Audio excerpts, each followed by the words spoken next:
Japanese cabbage shredder. I saw Chef Andy using it for a short the other day and it looked really cool. This thing is incredible. Well, first cut it in half and then just start shredding it like a normal peeler. This is thinner than hair, and we can go like back and forth. Like, look at this, so thin. I don't think it's possible to achieve this with a knife. Look how fast this thing is. It's really fun too. I eat cabbage on a regular basis, and I love every vegetable in the Brassica family. So this is gonna be an extremely useful tool for me. Alright, we'll put an easy Japanese cabbage salad. I give some just the Kewpie mayo and some lemon. I love cabbage because it's super filling, a lot of fiber. Actually has a decent amount of protein too. Taste it. The texture resembles lettuce more. A really great coleslaw coming from this tool. And you can use it for tacos, burgers, whatever you want, or just a simple salad. Usually I don't like single-use kitchen tools because you can achieve a lot with your knife. This is a 9 out of 10. I'll definitely keep this. Well, speaking of single-use kitchen tools, some of you suggested to me a banana slicer. Are you guys passive-aggressively telling me that I can't slice a banana? Well, speaking of single-use kitchen tools, some of you suggested to me a banana slicer. Are you guys passive-aggressively telling me that I can't slice a banana by myself? Very cute, and combine it with another appliance. It's a little too curved. Let's like fix it a little bit.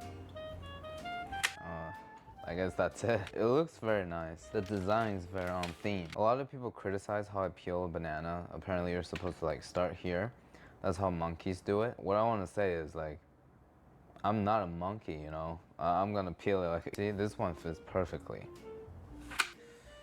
Sympathy pain. Now with the bananas I'll slice, throw it into the freezer. Frozen solid, we can whip out our yonana. You can enjoy that creamy, delicious treat that looks, tastes, feels like soft serve ice cream, but it's made only from frozen fruit. You know, watching this made me realize that American infomercials from the 2000s gives off the same vibe as a Mr. Beast copycat loud YouTuber. And Yonana must have unlimited advertising dollars because it went all the way to Asia. 이걸 그냥 요나나스 제품 안에다 넣어주시고 제품만 켜주시게 되면 일일이 이제 바나나가 나오기 시작할 겁니다. Since I'm a master of all languages, I'll translate for you. They're saying this might look like all bananas, but it tastes like ice cream. 아이스크림 제형 그대로를 살리면서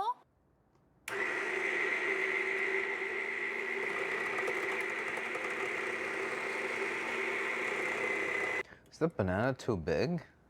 Like, what's going on? Gotta grab this.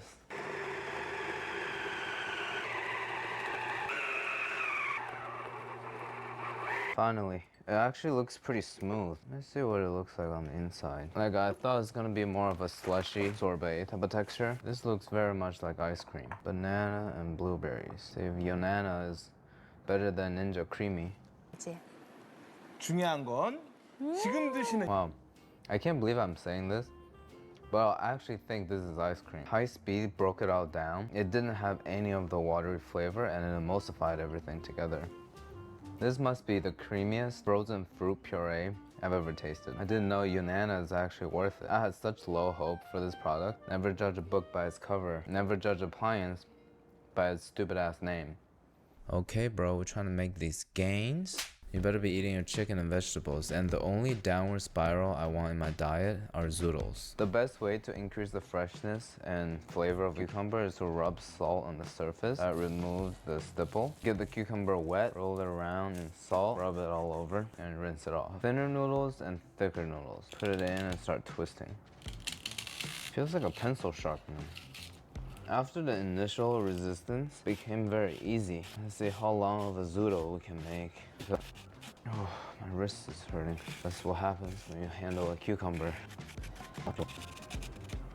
That is one long zoodle. A bunch of seed came out from the bottom. Good, I guess. I don't like cucumber seeds. Too watery. Okay, that's the first component of our next dish. The slicer is very useful. I can see myself using it very often.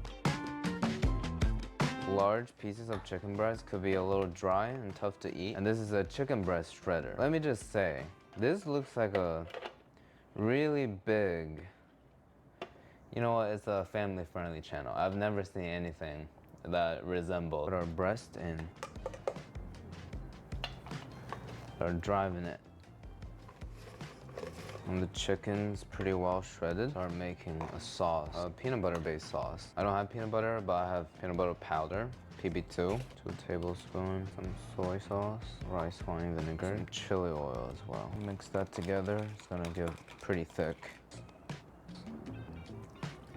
Chicken breast, syrup. Let's give it a taste, I'm rated 1 to 10. This is pretty much what I eat every day, just in a different shape. It tastes more like a peanut butter based salad. The cucumber is super crunchy and the chili oil adds a lot of umami to it because, you know, there's MSG in it. We got the chicken shredded very quickly. It could be a perfect topping on any type of salad. I'm gonna give the zoodle maker an 8 out of 10 and the chicken shredder a 7. I feel like it's such a big tool with very awkward shape. I don't really know how to store it. A lot of great products you guys suggested me so far. I think for next time we should open it up to any product in general that changed your life. Doesn't have to be kitchen related. Whatever you suggest here, I'll buy and test out. And our Ligma Gang channel members can email me directly as usual. By the way, you know what I always wondered? How do you cut that potato spiraling street food thing? Like, what's going on here? I can't really figure out the mechanism that keeps the potato on the stick. And it just slides down so evenly and gracefully. This guy's fingers got some skills. He must be single. Here we have our potato spiraler, one of the most popular street food out there. We'll penetrate a potato down the middle, sort of like drill it with this cutter over here. Whoa, what is that? Cutting is starting to happen. What happened? It's not cutting anymore. Bruh, I guess that's it. It stopped working halfway for some reason. A little bit unreliable, I have to say. Thickness is very uneven. I'm done, bro. You know, in the beginning, it's working so well. I'll fry these for about 7 minutes. Keeping the seasoning simple, we're just gonna do some salt, some paprika. All right, let's pick a crispy part.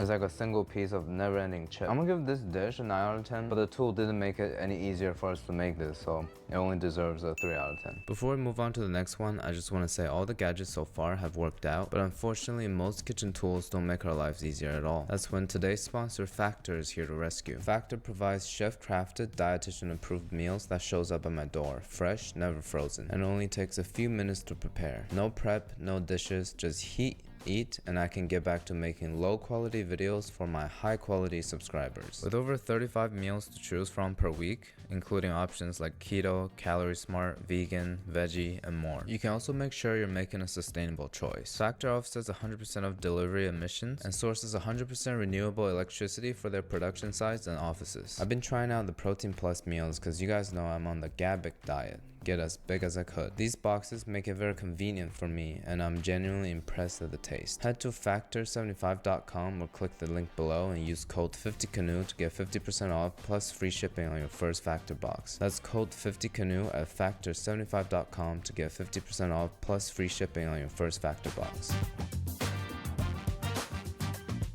There's this one churro joint near me that every time I walk by, my friends feel the need to tell me that it's a crime front because they're in prime location. I never see anybody go in there and all they sell are churros. People question how they stay in business and pay the rent. El Churro is a front because all they sell are churros, but they do have a lot of varieties. The cashier said the s'mores one was his favorite and it was incredible. Personally, I think it's just a trust fund kid's side project. Usually these type of people go for the minimalistic, artistic design of like a stupid food, and this looks exactly like it. For the churro dough, we're gonna keep it simple and eggless, you know, just so that the cleanup is easier and I don't have to beat it a lot. Do 2 tablespoons of butter, 2 tablespoons of sugar, half a teaspoon of salt. As soon as it comes up to a boil, we'll drop in a whole cup of flour. Turn the heat off. You're gonna need a wooden spoon for this. Seems a little too thick. Let's add an egg. Beat it very quickly because the pan is hot. We don't want to make scrambled eggs with dough, you know. It's gonna split at first. Like my parents, as you beat it more, it's gonna come together. It doesn't have to be perfect, as long as it's like cohesive, it's good enough. Sort of load it up, just press it little by little, just squeeze it out. Hopefully it doesn't give us too much trouble. Rubber spatula. This gun is heavy. All right, I think we're all loaded up. The churro came out a little prematurely. We have the oil at 350 and time to start shooting, I guess.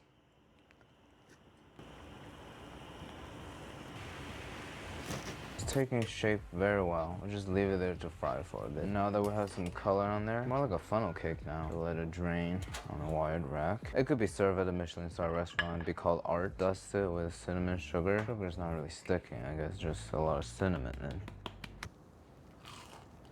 Really light, chewy. The outside got so crispy, and the inside is kind of like pulling apart. Type of dough texture. The most important part is how easy it made us to make churro. Usually I have to like deal with the piping bag, squeeze a lot, and control, use the scissors to cut. But this one handles it all. Never in my life have I experienced the urge to shove churros in my mouth, but I do appreciate the ease that it provides. Churro gun, 8 out of 10.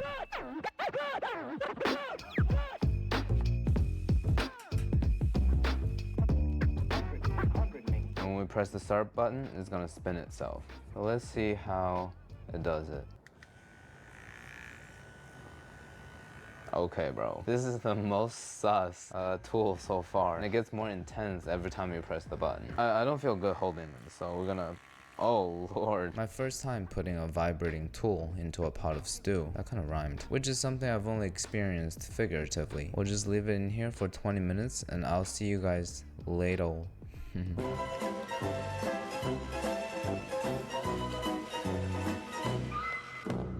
Fat separating ladle. This part will catch the fat. This part outputs the soup, right? You know, I'm afraid to like pour it too quickly. I feel like the fat's gonna spill over. But so far so good. I noticed another problem. This not only filters the fat, but it blocks out all the aromatics and meat too. All we get over here is broth. Well, I guess it could be useful if we're just making chicken stock. For soup and other liquid, not very practical, which reduce it to a single-use tool. So I can only give it a 5 out of 10. Silicone mode. A lot of great tools are made of this material that brings many people all different kinds of pleasure, including an icy lick, which makes balls, by the way. We'll take the silicone out. I'm just gonna assume that we're filling it till here. No. Need to see a little bit of overflowing. That should be good. Leave it in the freezer overnight. The ice, lick my ice balls. Brute force to remove it. Oh, bad feeling about this. Huh, okay. Not bad. Look at that. We'll rub it around to make it more clear. I'm holding pure water. Let's see if having clear ice makes my seltzer water taste better. The H2O on many different levels. It almost makes it taste like it has sugar in it. I'm gonna give this tool a 9 out of 10. 2 cups of heavy cream, 1 cup of milk, 3/4 of a cup of sugar. We'll put half of it in there. Real vanilla for this base. I have some left over from the cookie video. Bean stock. Put it on medium-low heat to start heating. Very diverse. Our little piggy yolk separator. Squeeze it and go. Whoop. Huh. Nice. So cute. 5.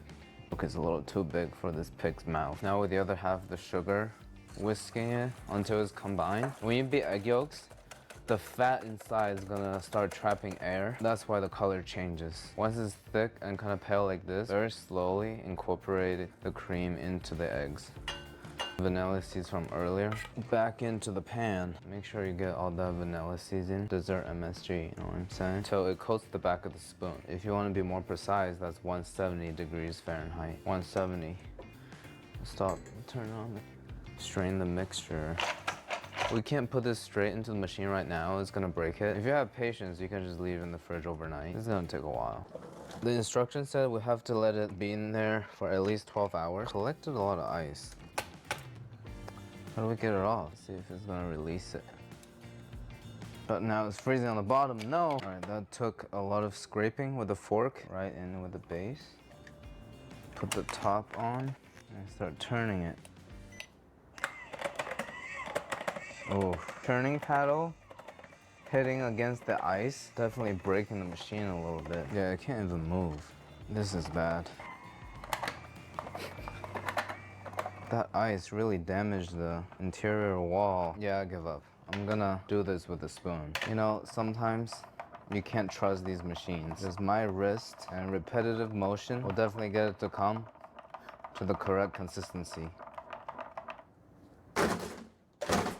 Speaking of garbage, we're going to Boston to use the rest of the gadgets to cook PA a beautiful breakfast. We brought all the gadgets from New York, and now we're gonna cook a delicious breakfast using all the appliances and stuff for PA. This is PA's apartment, by the way. The door's kind of dirty.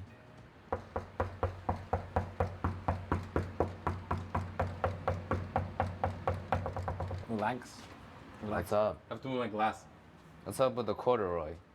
This is my pajamas, bro. You sleep in corduroy? Sleep and go out. I was like, why are your feet sticking out your slippers so much? You should get a proper... You know, when you wear corduroy and your back pockets touch, I don't say nothing. Why didn't you, like, take a train back?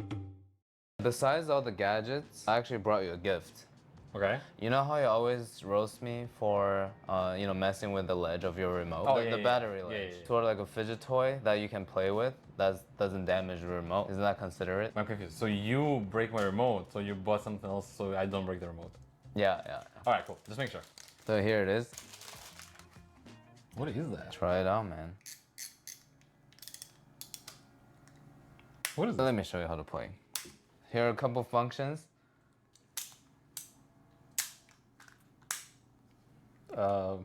You like it? Very much. This is like when your mom gives you socks for Christmas and your friend gets an Xbox. Also, happy birthday. It was like months ago, but Waffle stuffler, a microwave rice cooker, egg boiler to make perfect scrambled eggs, a jar opener. This is like a grip pad, herb scissors, so you don't have to chop them. This is how you clean it, by the way. Egg cracker. If you put this on top and you drop the ball, and it cracks perfectly open. All right, let's do a cup of rice. The rice looks like, the quality looks very good. that's good because I don't have the straining thing. Yeah. This might be the first time I'm washing rice on this channel. 1 cup rice to 2 cup water. And then close the lid. Put the spoon on top. Lock it. You have to understand, bro, this is the only appliance I use in this whole household. We'll microwave for 12 minutes and rest for 5 minutes. What's up with the foam on top? It's been 5 minutes. Time to open the container to see if the rice is cooked. It looks like it's hot. I'll be damned. PA. Look at that.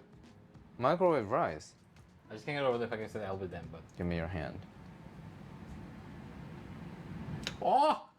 Bro! It's kind of al dente, but... I'm gonna say... All right. 3, 2, 1.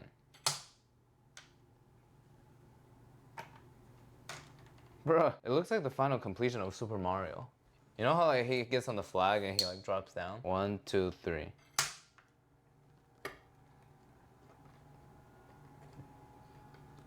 Oh, wow. Oh my god. What should we do with this? We'll put that aside. I figured out this egg machine. See the words on here? You want a soft, medium, poached, hard egg, depending on how much water you put in. Close it and then on. This thing looks like it's prone to exploding. The machine just beeped. Supposed to cook it very well, like better than boiling. Oh my god. Maybe this one. The water. We're gonna do a base of soy sauce, rice wine vinegar. Gonna do a little less vinegar because the Frank's gonna carry a lot of the acidity with Aunt Jemima's love juice. Cut it open and see how well the egg cooked. Huh? Not bad. Medium boiled. That is hard to get out, bro. Why don't you just flip it over? Oof, I messed that up. For a sauce that we just made.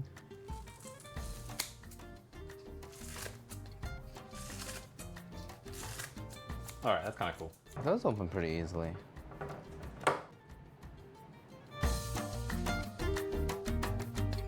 The stuffler for a stuffed waffle. Gonna raise the height so we can put stuff in there. The Kinder's Bueno and raspberry preserve. Those are 2 of PA's favorite fillings. Pearl Milling Company. All we need is water.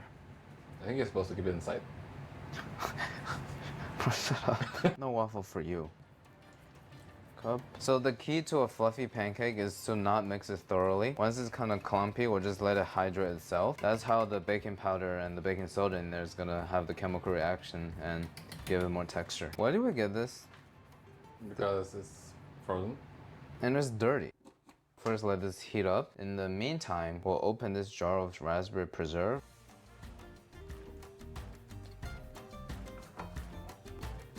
I need the grip pad.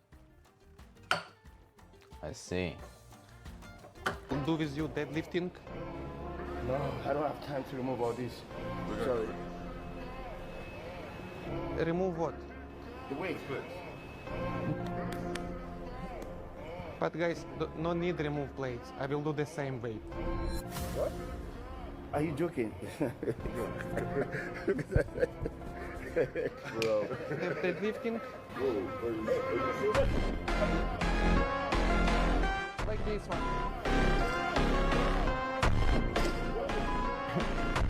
Like this?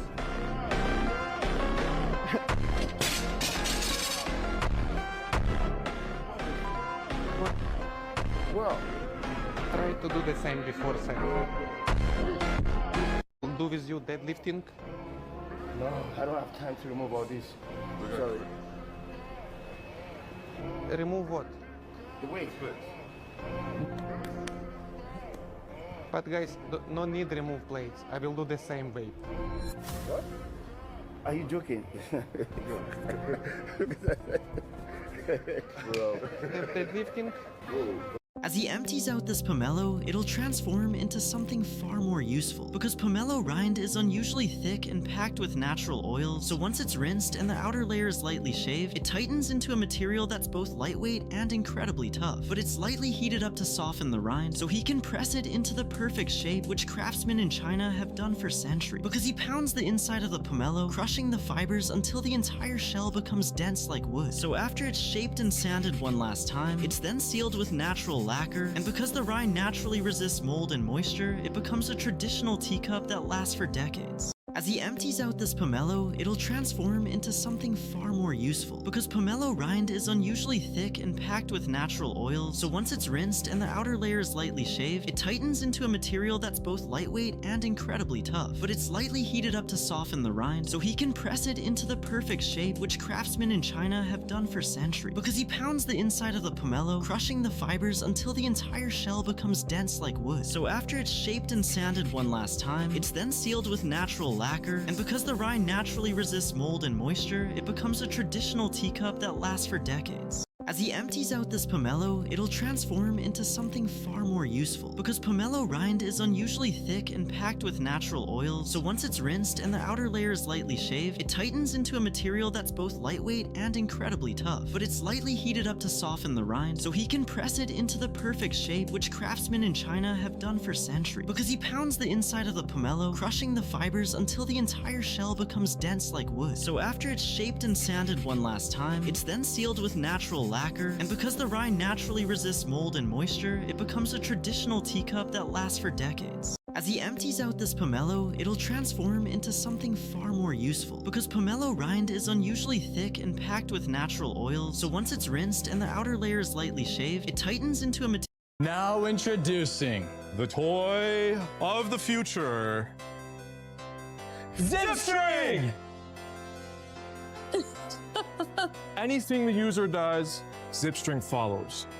The string flies around 35 miles per hour and yet is safe to the touch. This one's the corkscrew. This one's the step through and the pop. Presenting the portal. Zip String glides around smooth objects. Ooh. All smooth objects. Guys, come on. I love it! How much do you charge for them? Just charge $25. It costs $6.35. It's not for me, I'm out. Now introducing the toy of the future. I get 76 grams of protein. Now introducing the toy of the future, Zip String! Anything the user does, Zip String follows. The string flies around 35 miles per hour and yet is safe to the touch. This one's the corkscrew. This one's... I get 76 grams of protein in with your morning coffee. Start with the coffee, make your espresso, just Cafe Bustelo. Then I've got my secret formula of protein powder. It's collagen protein with whey plus an egg. Then pour your coffee, mix it up. Add some peanut butter. Pour in some milk. Then some ice. And your espresso. Blend all that up together. It's gonna be about 76 grams of protein. I added a little bit of chocolate, don't tell anybody. There you go. Pour it into a mason jar and get after it. Cheers.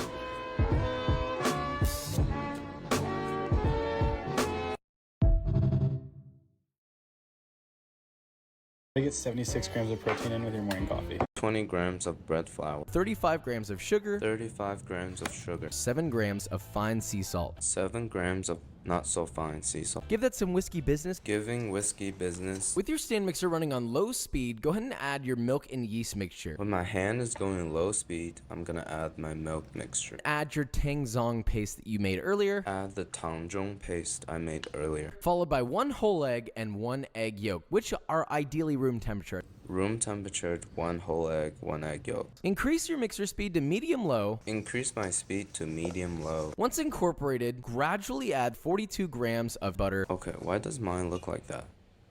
Whatever. Gradually add my butter. Just let that stand mixer knead the dough for about 5 to 8 minutes. Just let my hand knead it for 5 minutes, or what it seems like 10 years. Take your dough and gently fold in the side. Take my dough and gently fold in the side. Rub it around in a circle, keeping constant contact with the board. Rub it around, keeping constant contact. 20 grams of bread flour. 35 grams of sugar. This is one of the hardest materials on Earth, yet the Chinese still found a way to carve it for over 7,000 years using one of the smartest methods ever invented, as craftsmen had to crush quartz into microscopic grains since quartz is naturally sharp and extremely tough. And with this powder, they sprinkled it across the jade so a simple hemp string could slowly saw its way through. But this process had to be repeated for days, as they had to constantly add more powder and water while replacing the string every time it snapped. So other methods were invented like foot-powered drills and saws, which made it possible to carve curves and complex patterns. And after switching to a finer stone powder, the small grains slowly polished the entire surface smooth, finally finishing a single piece after months. This is one of the hardest materials on Earth, yet the Chinese still found a way to carve it for over 7,000 years using one of the smartest methods ever invented, as craftsmen had to crush quartz into microscopic grains since quartz is naturally sharp and extremely tough. And with this powder, they sprinkled it across the jade so a simple hemp string could slowly saw its way through. But this process had to be repeated for days, as they had to constantly add more powder and water while replacing the string every time it snapped. So other methods were invented like foot-powered drills and saws, which made it possible to carve curves and complex patterns. And after switching to a finer stone powder, the small grains slowly polished the entire surface smooth, finally finishing a single piece after months. This is one of the hardest materials on Earth. Time it snapped. So other methods were invented like foot-powered drills and saws, which made it possible to carve curves and complex patterns. And after switching to a finer stone powder, the small grains slowly polished the entire surface smooth, finally finishing a single piece. What if your AI could think like a scientist? This is one of the hardest materials pattern. And after switching to a finer stone powder, the small grains slowly polished the entire surface smooth, finally finishing a single piece after months. This is one of the hardest materials on Earth, yet the Chinese still found a way to carve it for over 7,000 years using one of the smartest methods ever invented, as craftsmen had to crush quartz into microscopic grains since quartz is naturally sharp and extremely tough. And with this powder, they sprinkled it across the jade so a simple hemp string could slowly saw its way through. But this process had to be repeated for days, as they had to constantly add more powder and water while replacing the string every time it snapped. So other methods were invented like foot-powered drills and saws, which made it possible to carve curves and complex patterns. And after switching to a finer stone powder, the small grains slowly polished the entire surface smooth, finally finishing a single piece after months.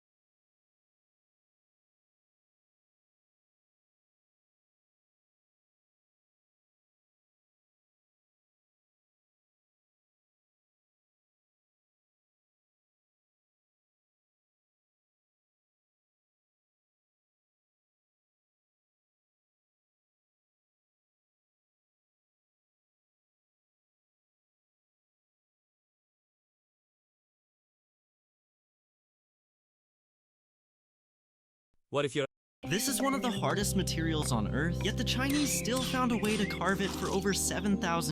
What if your AI could think like a scientist, solving complex math, logic, and science problems in minutes? With Google's newest update, that just went from sci-fi to real. Google has just launched Gemini 3 Deep. Think a massive reasoning upgrade that's available right now for Google AI Ultra users. This isn't just about bigger word counts or faster responses. DeepThink is a whole new mode that tackles complex math, science, logic, and coding problems using something called parallel reasoning. Imagine the AI exploring multiple different ways to solve a problem all at once, then picking the absolute best answer. It's like having a team of experts working simultaneously. In Google's own internal tests, Gemini 3 with DeepThink absolutely crushed it, outperforming older models on really difficult reasoning tasks and even visual logic challenges. It's smarter, faster, and stronger. So, why does this matter to you? This upgrade means AI is graduating from just being a chatbot for simple tasks. It's now a powerful tool that can help with real, meaningful work-like coding, deep research, engineering design, and even solving complex academic problems. If you're a student, a developer, or a creator, tools like this could dramatically speed up your workflow and unlock totally new possibilities. Think better code, smarter data analysis, or more innovative creative projects. For the entire AI world, this raises the bar. We're seeing incredibly powerful, reasoning-capable models become accessible to more people, not just locked away in research labs. This turns AI into an everyday power tool. Now, what should you keep an eye on? For now, Gemini 3 DeepThink is only available to Ultra subscribers, so it's not for everyone just yet. But as more people get access, expect to see some mind-blowing new uses pop up. We're talking about advanced homework, help that actually explains the logic, coding automation that writes complex functions for you, and smarter planning tools that were impossible for older AIs. This is also going to ignite a new AI arms race. You can bet that rivals are already scrambling to catch up and release their own versions. Expect rapid improvements across the board as other projects try to match or exceed this new level of reasoning. The next generation of AI is here, and it's happening fast. Ultimately, Gemini 3 DeepThink just turned AI from a simple assistant into a true thinking partner. If you want to see how this all plays out with deep analysis, code hacks, and creative AI breakthroughs, make sure you hit that subscribe button. I'll be following all the biggest moves in AI so you can stay ahead of the curve. Thanks for watching. What if your AI could think like a scientist, solving complex math, logic, and science problems in minutes? With Google's newest update, that just went from sci-fi to real. Google has just launched. This is one of the hardest materials on Earth. What if your AI could think like a scientist? Can you see me? Okay. Wait, bro, can you see me? Wait. You can see me right now? Yeah. What was your name again? Will. I'm Will. What? I gotta go. Sorry. Will. Dude, this is a simulation. We're stuck. I'm trying to figure this out with you, Will. You seem like a smart kid, like you have your head on your shoulders and stuff, like. All right, man, think on it. I'll see you around. Will, I escaped the Matrix, man. Can you see me? Yeah. Okay. Wait, bro, can you see me? Wait. You can see me right now? Yeah. What was your name again? Will. I'm Will. What? I gotta go. Sorry. Will. Dude, this is a simulation. We're stuck. I'm trying to figure this out with you, Will.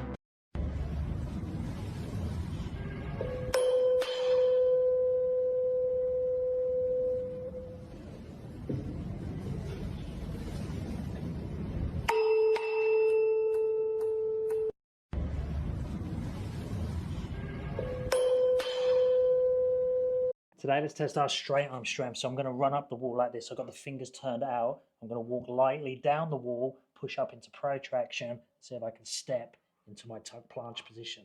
If that feels okay, I'm just going to go one light touch on the wall up to my handstand position, and then I'm going to try and come down without touching the wall. Now, if you struggle with both of those versions, try walking up the wall to your handstand, walk back down, but see if you can go to more of a crane position, stepping into it at the bottom. Let me know how you go. Today, let's test our straight arm strength. So I'm going to run up the wall like this. I've got the fingers turned out. I'm going to walk lightly down the wall, push up into press.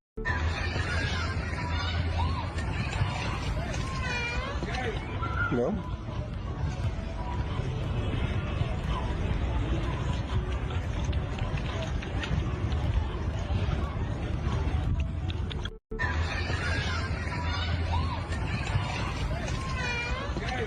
No?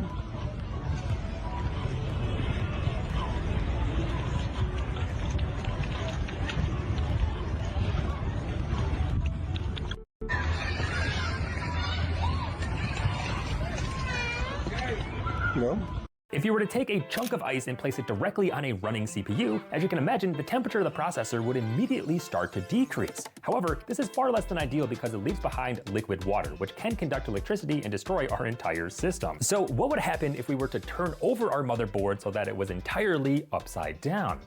Well, in this case, we could power on our system, and now we can take that chunk of ice and push it up into the CPU. If we do that, the temperature again begins to rapidly decrease, similar to our previous experiment. But this time, the water also begins to drop away from the motherboard, leaving the system entirely. I feel like this has a lot of potential. This commenter had suggested using a spring-based mechanism so that the ice was being actively pushed upwards into the CPU, which I feel like would actually work if the platform itself had holes for the water to drain through. It would almost be like a Pez dispenser of ice for your CPU that's upside down. Maybe we should build that. It'd be cool. If you were to take a chunk of ice and place it directly on a running CPU, as you can imagine, the temperature of the processor would immediately start to decrease.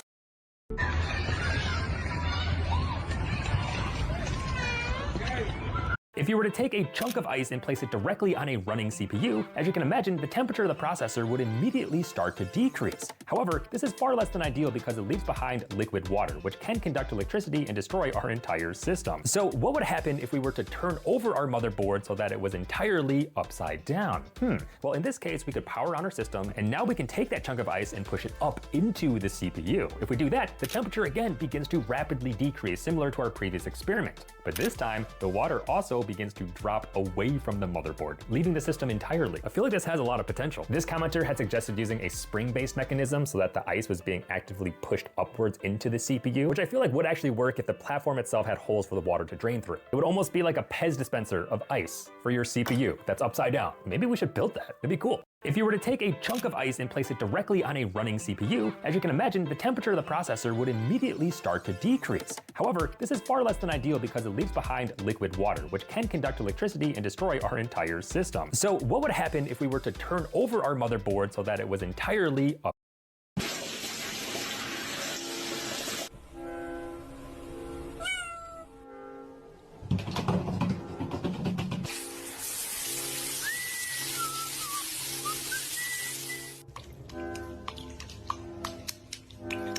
I know you're enjoying your bubble bath, but it's time to get out, okay? Come on.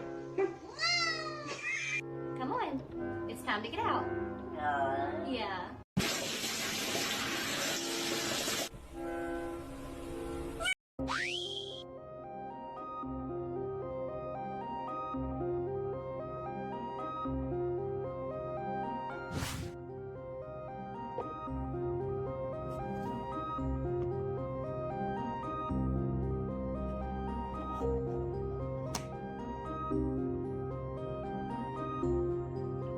Now I'm gonna turn it around,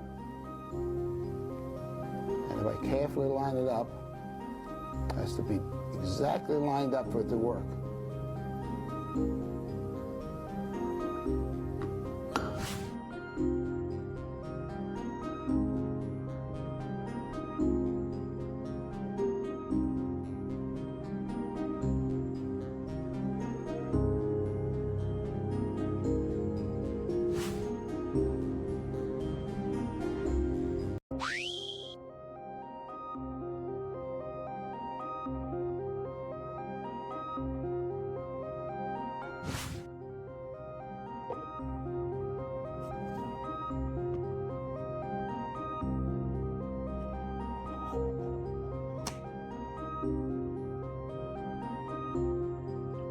Now I'm going to turn it around, and if I carefully line it up, it has to be exactly lined up for it to work.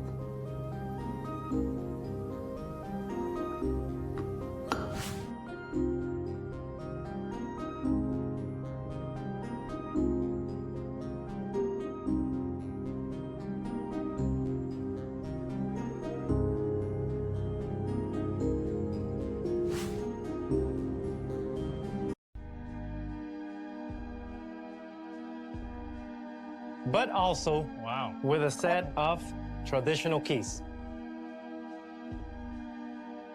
How long will it hold a charge before I have to use the key? You charge it for 30 minutes and it lasts you a whole year.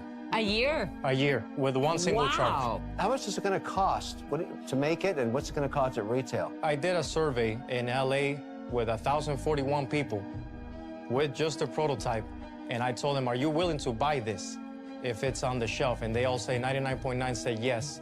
They haven't Did you read my book? I was gonna say, that's what I say to do. Good job. They told me that they're willing to pay $60 or more for the lock. And what can you make it for? I can get this lock $20. At what quantity were you quoted? At 50,000 units. 50,000 units. 50,000 units because I have Sam's Club interested in 30,000 units for Q1 of 2018. But also with a set of traditional keys. How long will it hold a charge before I have to use the key? You charge it for 30 minutes and it lasts you a whole year. A year? A year with one single charge. How much is it going to cost to make it, and what's it going to cost at retail? I did a survey in LA with 1,041 people with just a prototype, and I told them, are you willing to buy this if it's on the shelf? And they all say 99.9 say yes. They haven't Did you read my book? I was gonna say, that's what I say to do. Good job. They told me that they're willing to pay $60 or more for the lock. And what can you make it for? I can get this lock $20. At what quantity were you quoted? At 50,000 units. 50,000 units. 50,000 units because I have Sam's Club interested in 30,000 units for Q1 of 2018. A Homebound add-on gives you a list of all the housing items you can go out into the world to get, and breaks it down based on expansion, type of activity, etc. It's a great way for completionists to have a readily available checklist of what they still need, or a good way to just see what you have left and sort out what you actually want to get. A Homebound add-on gives you a list of all the housing items you can go out into the world to get, and breaks it down based on expansion, type of activity, etc. It's a great way for completionists to have a readily available checklist of what they still need, or a good way to just see what you have left and sort out what you actually want to get. A Homebound add-on gives you a list of all the housing items you can go out into the world to get, and breaks it down based on expansion, type of activity, etc. It's a great way for completionists to have a readily available checklist of what they still need, or a good way to just see what you have left and sort out what you actually want to get. A Homebound add-on gives you a list of all the housing items you can go out into the world to get, and breaks it down based on expansion, type of activity, etc. It's a great way for completionists to have a readily available checklist of what they still need, or a good way to just see what you have left and sort out what you actually want to get. A Homebound add-on gives you a list of all the housing items you can go out into the world to get, and breaks it down based on expansion, type of activity, etc. It's a great way for completionists to have a readily available checklist of what they still need, or a good way to just see what you have left and sort out what you actually want to get. A Homebound add-on gives you a list of all the housing items you can go out into the world to get, and breaks it down based on expansion, type of activity, etc. It's a great way for completionists to have a readily available checklist of what they still need, or a good way to just see what you have left and sort out what you actually want to get. A homebound add-on gives you a list of all the housing items you can go out into the world to get, and breaks it down based on expansion, type of activity, etc. It's a great way for completionists to have a readily available checklist of what they still need, or a good way to just see what you have left and sort out what you actually want to get. A homebound add-on gives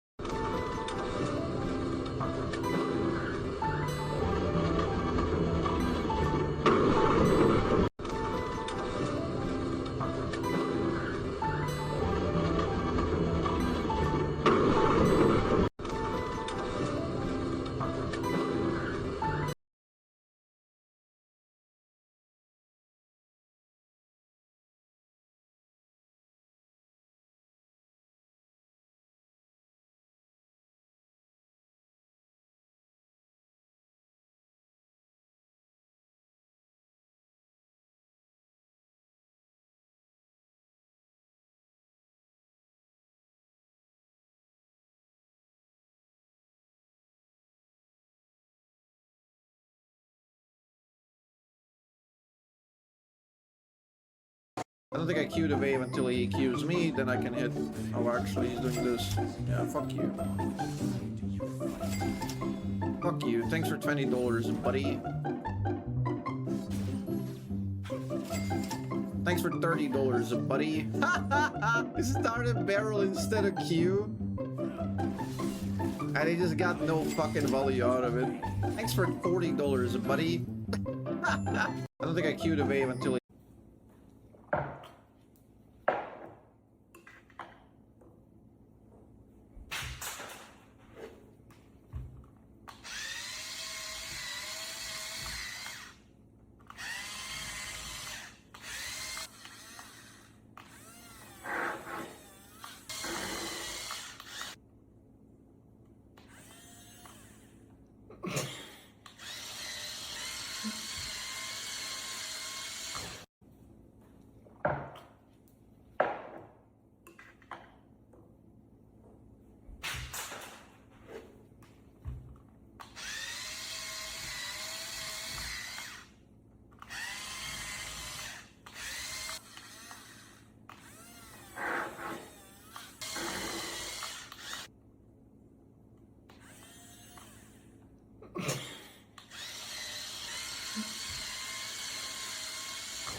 Don't try to make your slime like this. Instead, do you know how to remove the yellow arrow from the frame?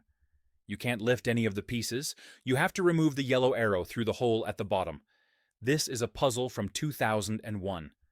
The problem is, there isn't enough space to rotate the pieces. Even if you could find a way to rotate the arrow, as you can see, the exit would be blocked by other pieces. It seems impossible to rotate all 4 pieces, but that's not the case. And the solution is quite simple. So I'll tell you how to remove the yellow arrow. Based on geometry, we know that the diagonal distance is the longest. Based on this, what we need to do is first place 2 pieces at the ends of the frame, to create enough space to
Do you know how to remove the yellow arrow from the frame? You can't lift any of the pieces. You have to remove the yellow arrow through the hole at the bottom. This is simple, so I'll tell you how to remove the yellow arrow. Based on geometry, we know that the diagonal distance is the longest. Based on this, what we need to do is first place two pieces at the ends of the frame to create enough space to rotate the two middle pieces. After doing this, place them on the sides of the frame. Next, everything will become simple. We can use the same method to rotate the last two pieces. When all the pieces are vertically aligned, you can easily remove the yellow arrow from the frame. Did you like this puzzle? Do you know how to remove the yellow arrow from? Based on geometry, we know that the diagonal distance is the longest. Based on this, what we need to do is first place two pieces at the ends of the frame to create enough space to rotate the two middle pieces. After doing this, place them on the sides of the frame. Next, everything will become simple. We can use the same method to rotate the last two pieces. When all the pieces are vertically aligned, you can easily remove the yellow arrow from the frame. Did you like this puzzle? Do you know how to remove the yellow arrow from the frame? You can't lift any of the pieces. You have to remove the yellow arrow through the hole at the bottom. This is a puzzle from 2001. The problem is... Where are you from? 你来自哪里? I'm from Czechia. Wait, you speak English? 你会说英语吗? Yeah. So why do we need a translator? 我们为什么要有一个翻译? Oh, I speak English, but I don't understand English. But why do we need a translator? 那我们为什么要一个翻译? Where are you from? 你来自哪里? I'm from Czechia. Wait, you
The world's fastest wine chiller. As soon as you pour any bottle into ProntoBev, the wine-grade stainless steel interior jump-starts a rapid heat transfer process. ProntoBev can chill a bottle up to 20 degrees in just 30 seconds. Before ProntoBev, the only way to choose from your wine collection and enjoy immediately was to own a wine refrigerator. Well, there we have it. Perfectly chilled wine. All right, would one of you like to come up and check out the before and after version? I do. Come on up. And just to let you know, this prototype's actually not food grade, but it should be safe. I drink from it all the time. Like this. It should be safe. Is it cold, Kevin?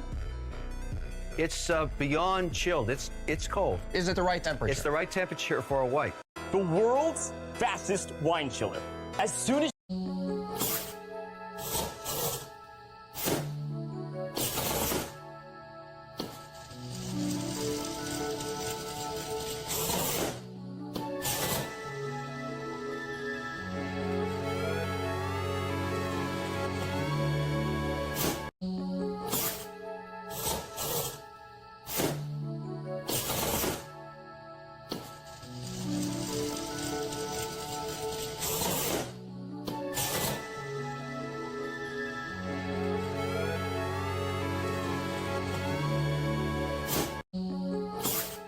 So, with Caitlyn, did you know like the good Caitlyns, they will walk in and out of bushes while they're farming, and they'll like chuck a Q out.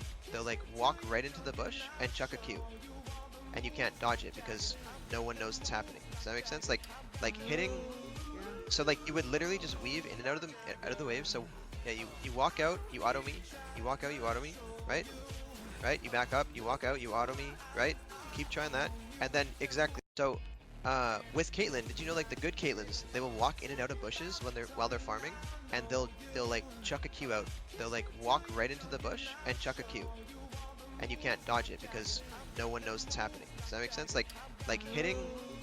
So like you would literally just weave in and out of the wave. So yeah, you walk out, you auto me. This technique comes from an old method once used in industrial design, but someone admired it so much they turned it into art. His name is Steven. Starting with a simple line drawing as the base, then they loosely apply color using markers. Now, by layering darker shades on top, the once flat drawing suddenly pops with realistic dimension. Known as marker rendering, this style was originally created for fast concept visualization, which is why the details often stay rough. But this artist had a greater plan, so he decided to refine the edges to make it completely usable art.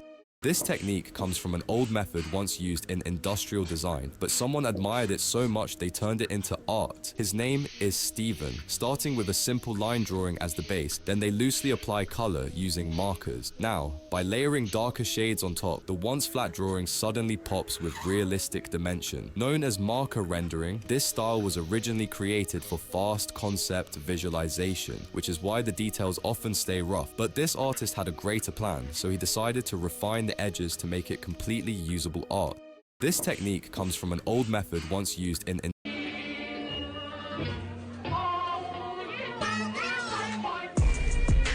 别墅里面唱 K， 水池里面饮龙鱼。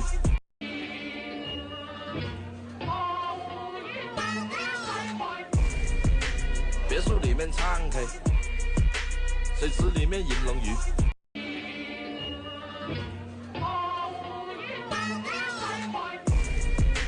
别墅里面唱 K， 水池里面饮龙鱼。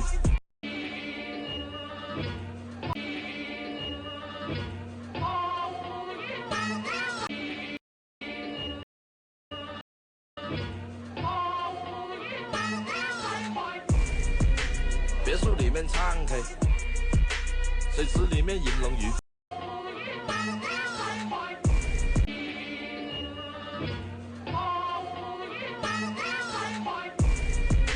别墅里面唱 K， 水池里面饮龙鱼。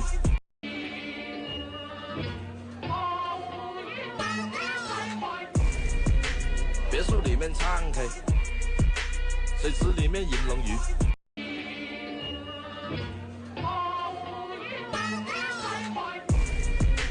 别别墅里面唱 K，水池里面饮龙鱼。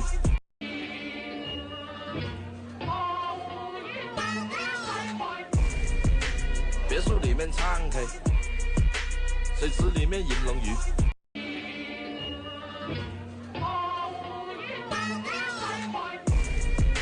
别墅里面唱 K，水池里面饮龙鱼。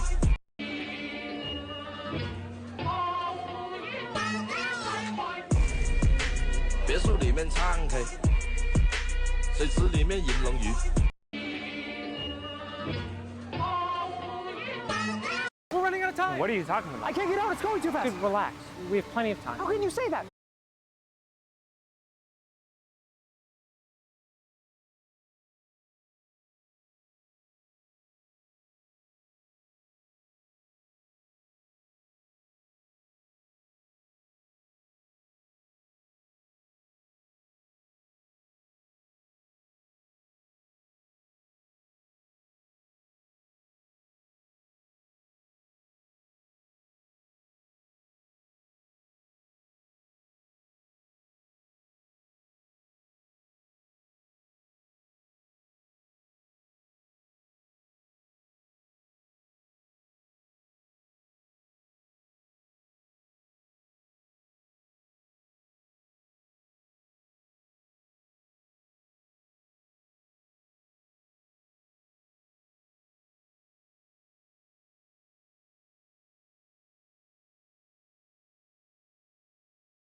Thanks, man.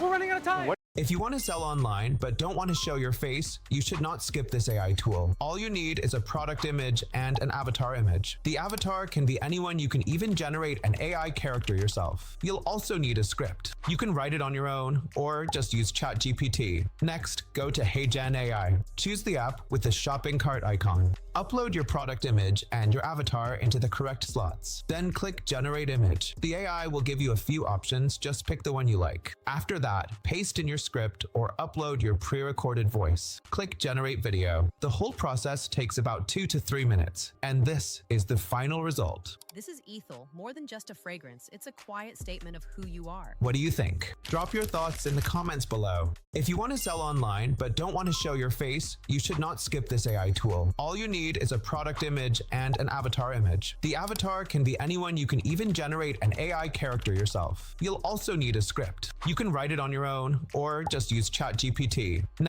This is how to stop your friend from bleeding out. So stick a tampon in there?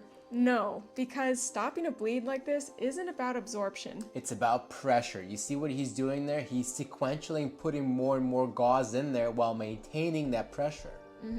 And this definitely is not comfortable, but it's better than the alternative. It saves lives. This is how to stop your friend from bleeding out. So stick a tampon in there? No, because stopping a bleed like this isn't about absorption. It's about pressure. You see what he's doing there? He's sequentially putting more and more gauze in there while maintaining that pressure. And this definitely is not comfortable, but it's better than the alternative. It saves lives. This is how to stop your friend from bleeding out. So stick a tampon in there? No, because stopping a bleed like this isn't about absorption. It's about pressure. You see what he's doing there? He's sequentially putting more and more gauze in there while maintaining that pressure. And this definitely is not comfortable, but it's better than the alternative. It saves lives. This is how to stop your friend from bleeding out. So stick a tampon in there? No, because stopping a bleed like this isn't about absorption. It's about pressure. You see what he's doing there? He's sequentially putting more and more gauze in there while maintaining that pressure. And this definitely is not.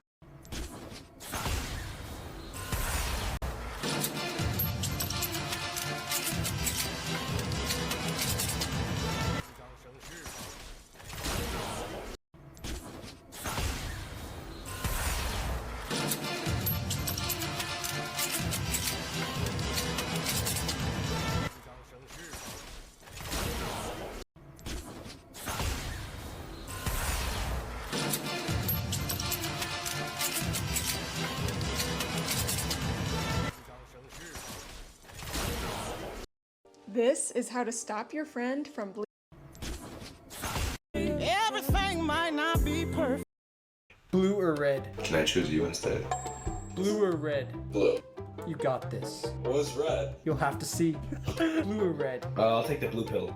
You got this. Oh, let's go. What do I got? I don't know. Blue or red? Red. Call someone and tell them you got this. Alright. Let's go. That's light. I'm excited. I'm excited too. Hey, you got this. Dude, are you kidding me? You know that was the last thing my mom said to me. Are you serious? Oh, dude, you didn't tell me that! What? Blue or red? Can I choose you instead? Blue or red?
Let's examine the concept of the derivative of circle arc length. You know what an arc length is. If you were looking at a circle from one point to the other point, there's a certain arc. What is the length of the arc? But the derivative of that arc length is the rate at which that arc length is changing. The extent to which the curve, the circular curve, shrinks or expands per unit time. How can we examine the derivative of circle arc length where the radius will be held fixed? You can do multiple approaches. I'll show you a good approach. Using a unit circle, I have a specific point. I extend a radius from the origin. I have a line down and a line across. Here's my x, here's my y, certain angle. I can define parametric equations for that point, which has x and y values. You know, using right triangle trigonometry, cosine theta is equal to x over r, x is equal to r cosine theta, and then likewise for y, I have r sine theta. Now what I would do is the derivative of these. I will do the derivative with respect to the theta variable. The derivative of r cosine theta will be minus r sine theta. The derivative of dy over... Now watch what happens when I drop in this nail. It sinks straight down to the bottom. But when I drop in this grape, which isn't as dense, it sinks through the oil and sits right on top of the honey. This bottle top slowly sinks down through the oil and sits on the water, and this piece of sponge floats on the top. Pretty cool. They've all got different densities. Because the honey is denser than water, it sinks to the bottom. Then I poured in some cooking oil and let it all settle. Now watch what happens when I drop in this nail. It sinks straight down to the bottom. But when I drop in this grape, which isn't as dense, it sinks through the oil and sits right on top of the honey. This bottle top slowly sinks down through the oil and sits on the water, and this piece of sponge floats on the top. Pretty cool. They've all got different densities. Because the honey is denser than water, it sinks to the bottom. Then I poured in some cooking oil and let it all settle. Now watch what happens when I drop in this nail. It sinks straight down to the bottom. But when I drop in this grape, which isn't as dense, it sinks through the oil and sits right on top of the honey. This bottle top slowly sinks down through the oil and sits on the water, and this piece of sponge floats on the top. Pretty cool. They've all got different densities. Because the honey is denser than water, it sinks to the bottom. Then I poured in some cooking oil and let it all... When you buy a gift in Japan, there's a good chance the store clerk will wrap it up with tight, precise folds in just a few seconds. This special technique is a Japanese wrapping art that only uses a single sheet of beautiful wrapping paper, and every fold is carefully calculated to fit perfectly without having to cut the paper. And guess how many pieces of tape they use when wrapping that gift? When you buy a gift in Japan, there's a good chance the store clerk will wrap it up. Most Hitman players use containers to keep dead targets from getting found, but speedrunners have a trick that lets you hide bodies almost anywhere. Between the water, wood chippers, and wardrobes, there's a wealth of places to stash corpses in Hitman. But what if you're in a room with no containers? Or beside a ledge that won't let you dump the body? Introducing the coin launch. As I've shown in previous videos, the breaching charge can launch nearby items incredible distances, but it doesn't have the strength to launch something. When you buy a gift in Japan, there's a good chance... Most Hitman players use containers to keep... The breaching charge can launch nearby items incredible distances, but it doesn't have the strength to launch something as heavy as a body. If you want to reach maximum corpse launching potential, simply place some coins under the body and detonate a breaching charge to send your problem out of sight and out of mind. Most Hitman players use containers to keep dead... Migraines are so ridiculous. What do you mean my prescription meds don't work, but putting a hair clip on my eyebrow does? Dollar store hair clip versus prescription meds. Right here, right above the eyebrow, is a supraorbital nerve. Turns out this nerve is one of the most important nerves involved in migraines. There's actually this $600 device that stimulates this nerve with small electrical impulses. Reduces migraines by a whopping 60% in 1 hour. The hair clip is the garage sale version of this. Pinching the nerve distracts your brain from the migraine. It's not gonna work for everybody, but for some people, yes, the migraine does ease. No reason not to give this a try, folks. Migraines are so ridiculous. What do you mean my prescription meds don't work, but putting a hair clip on my eyebrow does?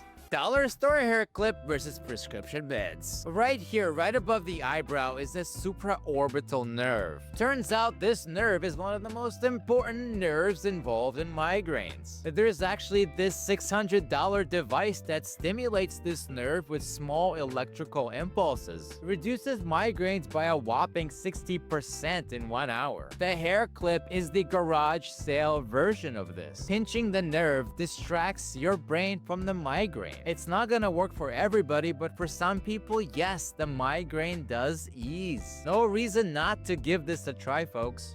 Migraines are so ridiculous. What do you mean my prescription meds don't work, but putting a hair clip on my eyebrow does?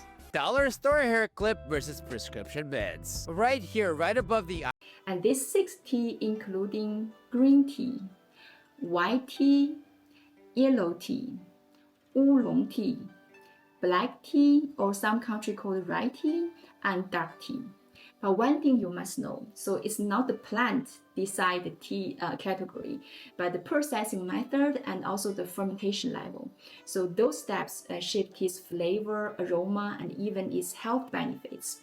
In other words, the leaves from the same plants, they can become a different type of tea through. This is why Dr.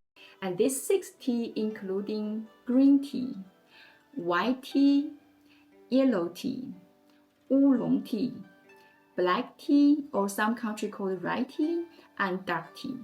But one thing you must know, so it's not the plant, dark tea. But one thing you must know, so it's not the plant decide the tea category, but the processing method and also the fermentation level. So those steps shape tea's flavor, aroma, and even its health benefits. In other words, the leaves from the same plants, they can become a different type of tea through varied processing. And this 6 tea including green tea, white tea. This is why doctors want to sue us for millions.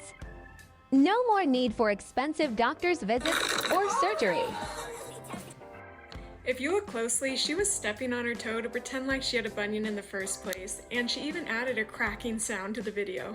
But these bunion correctors don't fix your bunion, only surgery can do that. But you wouldn't know that by looking at this person's page. If you look here and scroll down to their main spokesperson, you'll see it's me! Except for I never approved of this or my image to be used this way. Don't believe everything you see online, guys. This is why doctors want to sue us for millions. No more need for expensive doctor's visits or surgery. If you look closely, she was stepping on her toe to pretend like she had a bunion in the first place, and she even added a cracking sound to the video. But these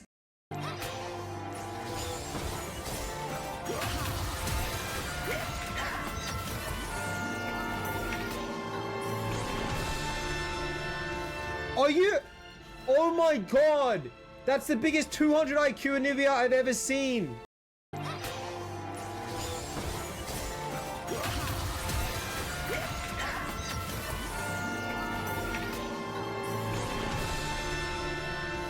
Are you?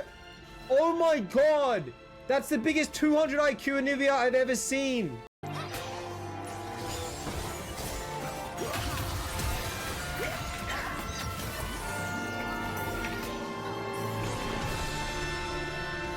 Are you?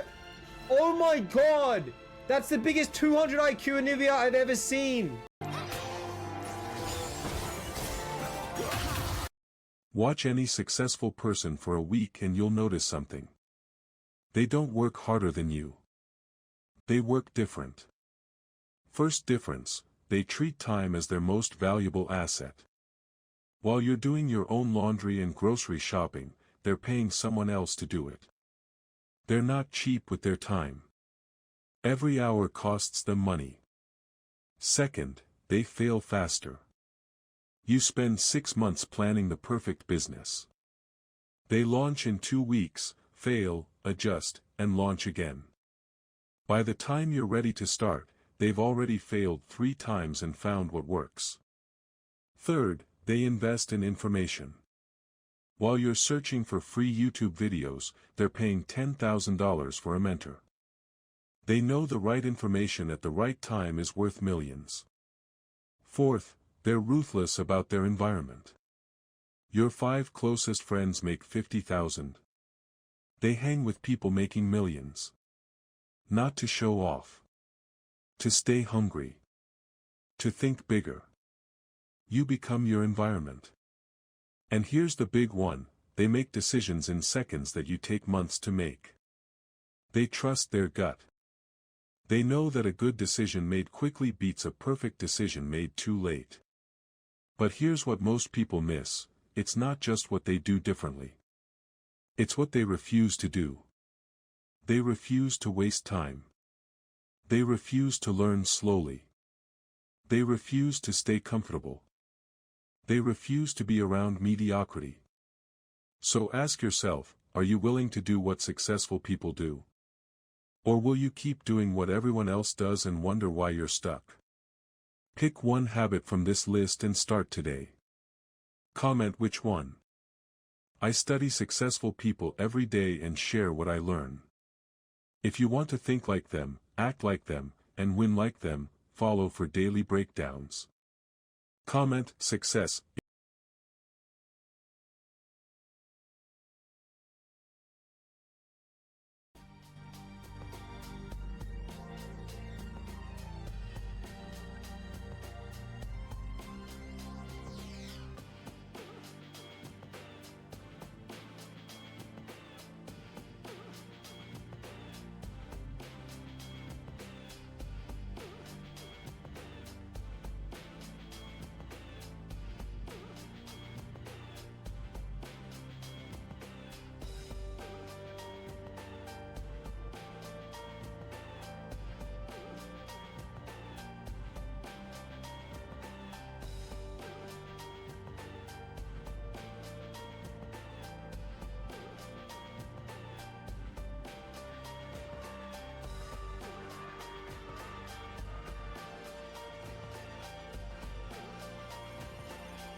Let's see what happens. Oi. The moment of truth. Oops. That was pretty truthful. Oops. That was pretty truthful. Pardon.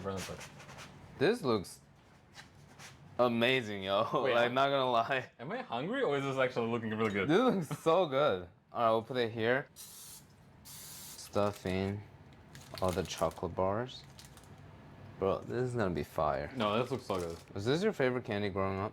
Yeah, but I like the original ones more. You know, the ones that's like solid. Oh, I see. So no wafers. Yeah. Those are even better. But this is amazing too. It's way easier to get this than the other one. Yeah, I actually like this better. I think this sells better. Yeah, it sells way better. in The other one America. tastes better. We'll cover this up. I am enjoying this stuffer, bro. It's fun. By the way, I just want to let you guys know, PA doesn't have any silverware or plates, and he uses these. So, bro, This is how you survive, bro? it's fully recyclable. My mom bought it for me. And you know what? I have a problem So with it. your mom gave up on you? Yeah. Never gonna buy a proper pair of I silverware? gotta point out, I don't like that the ratio is 1-to-1. Because nobody uses the same amount of forks as knives. You only use knife like in one of third of scenarios. I'll look at this. So you have more than 1,000 single-use utensil right now. No comment. The chocolate waffles should be done. This time I'm not gonna... Oh, is that how it is? This thing is amazing, dude. Bro. Do you want it? I can leave it here. Yeah. Just to show that. It's there. Hey, it's me. That's it. This is PA's breakfast. What do you guys think? Isn't it crazy we didn't use the stovetop at all? To be fair, I never used stovetop at all either, but... Rated 1 through 10. Thank you for cooking. I'm glad there was no kitchen in New York and you had to come here to cook. You have to finish your eggs before you can get to dessert, bro. I thought I'm an adult now. Alright. Oh my god, this is actually really good. The sauce is amazing. The rice is a little hard. I think I'm feeling it red hot. The sauce is actually pretty balanced. Like some sweetness, acidity. Yeah, I think it gets like hotter towards the bottom. I don't know what's about. 8.7 out of 10. That was pretty high. I think that's the highest you've rated my cooking. I mean, this is not just food. I'm throwing the fact that you took a train for 4 hours and got here and cooked it and leaving me the appliances and bought my food. I mean, technically free food is 10 out of 10. But you know what? You're right. 10 out of 10. I need a new... How's the service? Is it Michelin star? Listen, you never treated me this good my entire life. I'm getting a little nervous. The next step will be killing you on camera. That's what... But, softly. Nice. Look at that. Batter cooked really well. That's right. Is it undercooked? The dough is a little chewy. Jam is flying everywhere. Sounds like my dream. The dough is a little bit chewy. I think it's just undercooked. Oh, this was different. I guess the cross section is just not as well. Where's the... Oh, it's right here.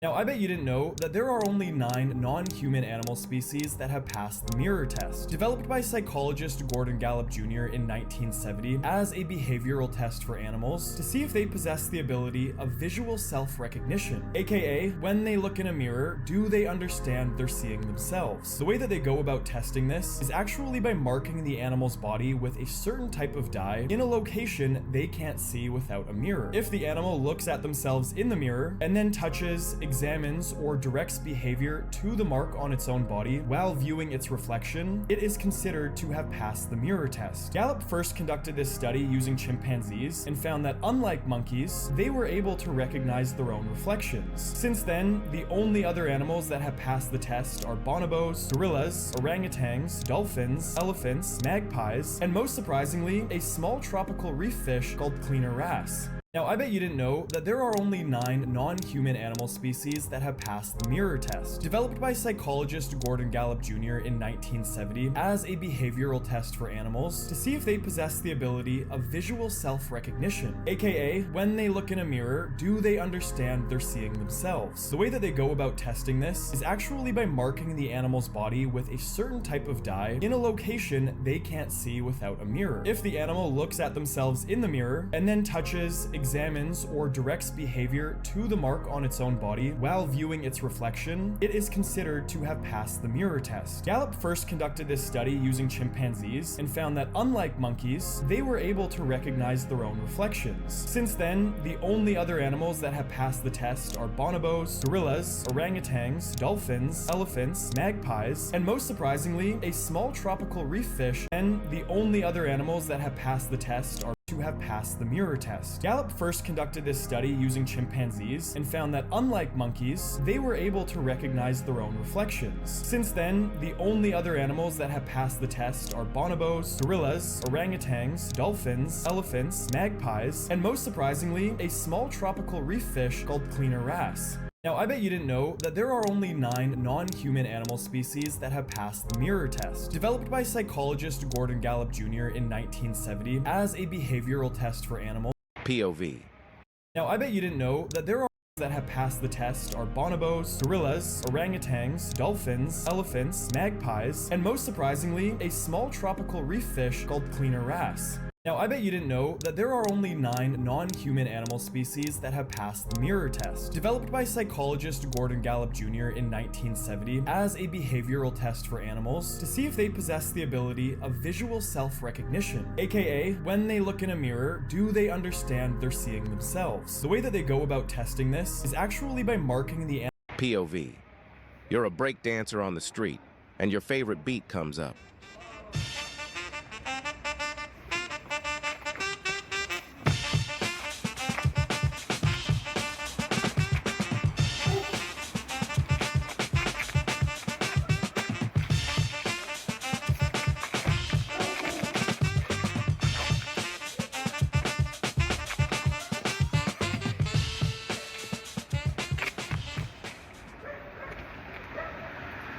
POV. You're a break dancer on the street, and your favorite beat comes up.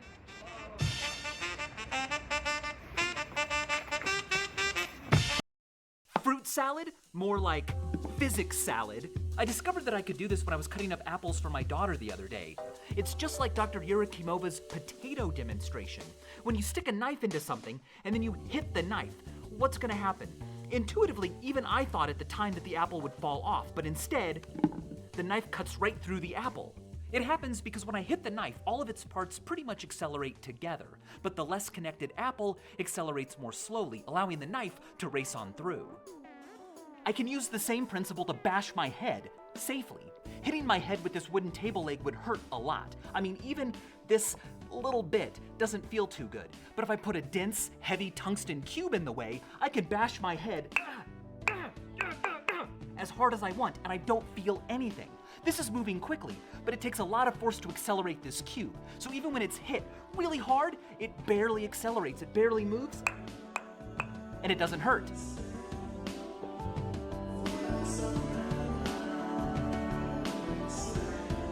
Fruit salad? More like physics salad. I discovered that I could do this when I was cutting up apples for my daughter the other day. It's just like Dr. Yurikimova's potato demonstration. When you stick a knife into something and then you hit the knife, what's gonna happen? Intuitively, even I thought at the time that the apple would fall off, but instead, the knife cuts right through the apple. It happens because when I hit the knife, all of its parts pretty much accelerate together, but the less connected apple accelerates more slowly, allowing the knife to race on through. I can use the same principle to bash my head safely. Hitting my head with this wooden table leg would hurt a lot. I mean, even this little bit doesn't feel too good. But if I put a dense, heavy tungsten cube in the way, I can bash my head as hard as I want, and I don't feel anything. This is moving quickly, but it takes a lot of force to accelerate this cube. So even when it's hit really hard, it barely accelerates, it barely moves, and it doesn't hurt.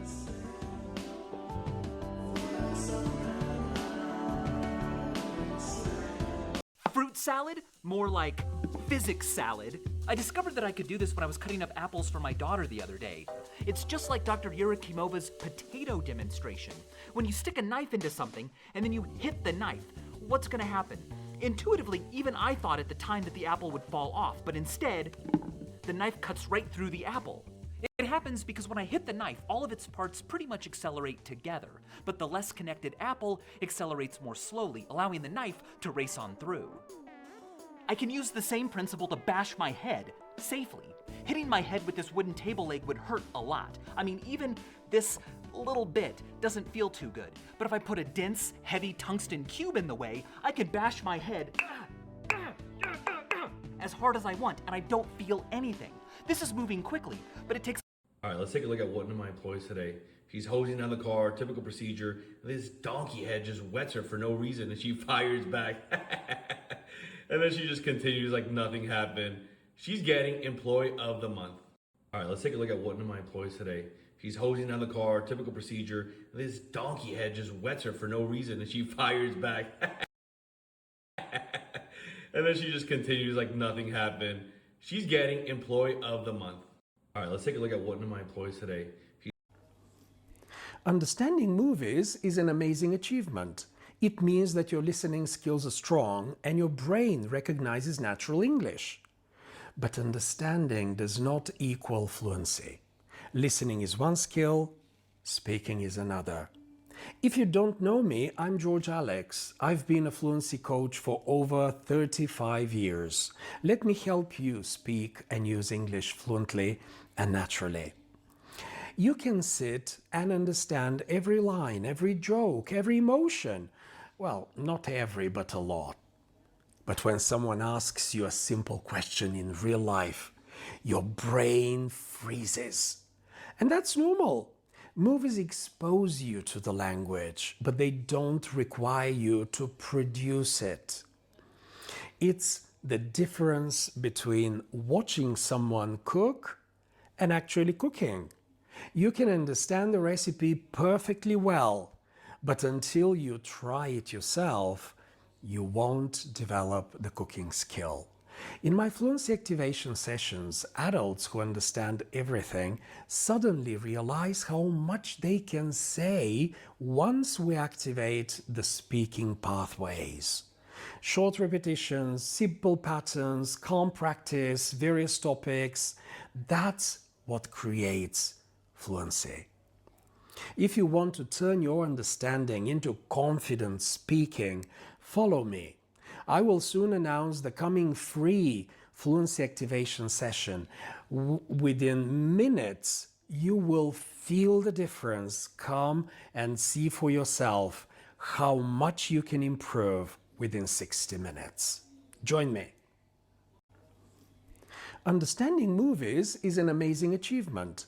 It means that your listening skills are strong and your brain recognizes natural English. But understanding does not equal fluency. Listening is one skill, speaking is another. If you don't know me, I'm George Alex. I've been a fluency coach. Imagine a world where thermal paste becomes the most extravagant part of a PC.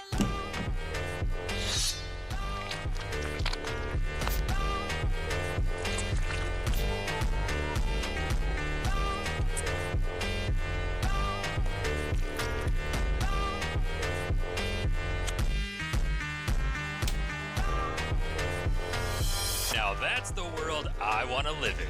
Imagine a world where thermal paste becomes the most extravagant part of a PC.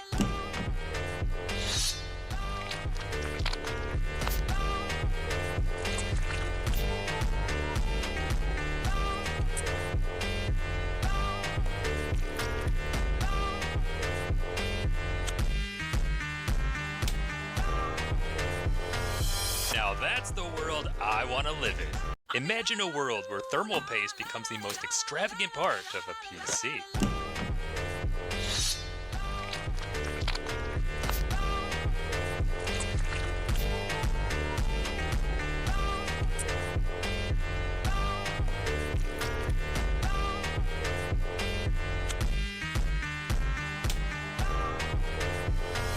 Now that's the world I want to live in.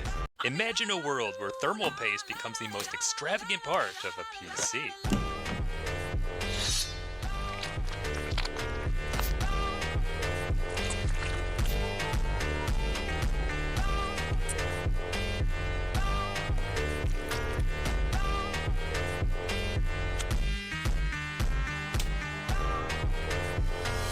Now that's the world I want to live in. Imagine a world where thermal paste becomes the most extravagant part of a PC.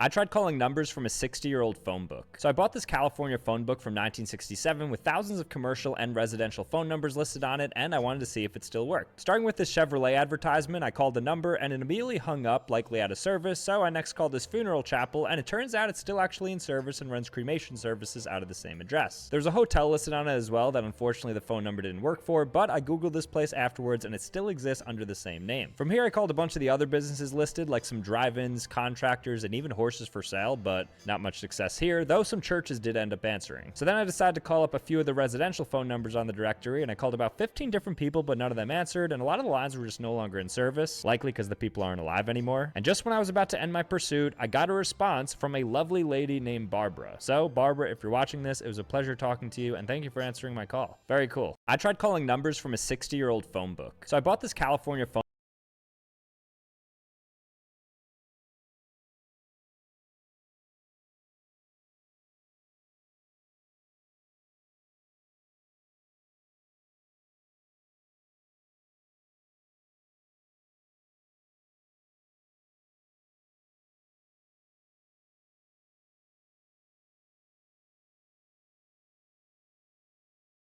There you go. Oh my. Better than the last one? Yo, this is very bueno. That's not a great sign that you laugh the loudest at your own jokes. Hey, I'm funny. My grandma told me so. It's funny how your grandma tells you you're funny but never handsome. Even grandma can't lie. 9.6, but... How does the Kinder Bueno taste within a waffle? Is it soggy already? No. Everything is good. And also, I like the dough is not chewy anymore. Okay, let's try it. It looks a little dry, but it's not. No, it's not. Bro, I think the only better breakfast item I've had is like only in restaurants. There's technically 3 layers. It's stuffed waffle with candy bars, but the candy bars has its own stuff. A bite into it, there's like multiple layers of flavor coming out. This whole breakfast we just whipped up. How would you rate 1 through 10? I'll average it out. We'll go 9.1. I guess this is really carrying us. It really is. I even weighted more than these items. This is number 1, just to be healthy. This is number 2. Yeah, this is number 3. You gotta come over more often. To go another hangout. Time to take a look at suggestions from tropical places, specifically Hawaii. While the pineapple has the power to improve the taste of any finished product, we're looking for a tool set to improve our meat wrapping experience. The musubi mold and spam cutter. This makes it easier for us to make the dish. Suggested by a subscriber named Lynn from Hawaii, obviously. According to Lynn, this whole set is available at every CVS in Hawaii. It's very local. She said she doesn't think I'll be... Has anyone seen Khadgar?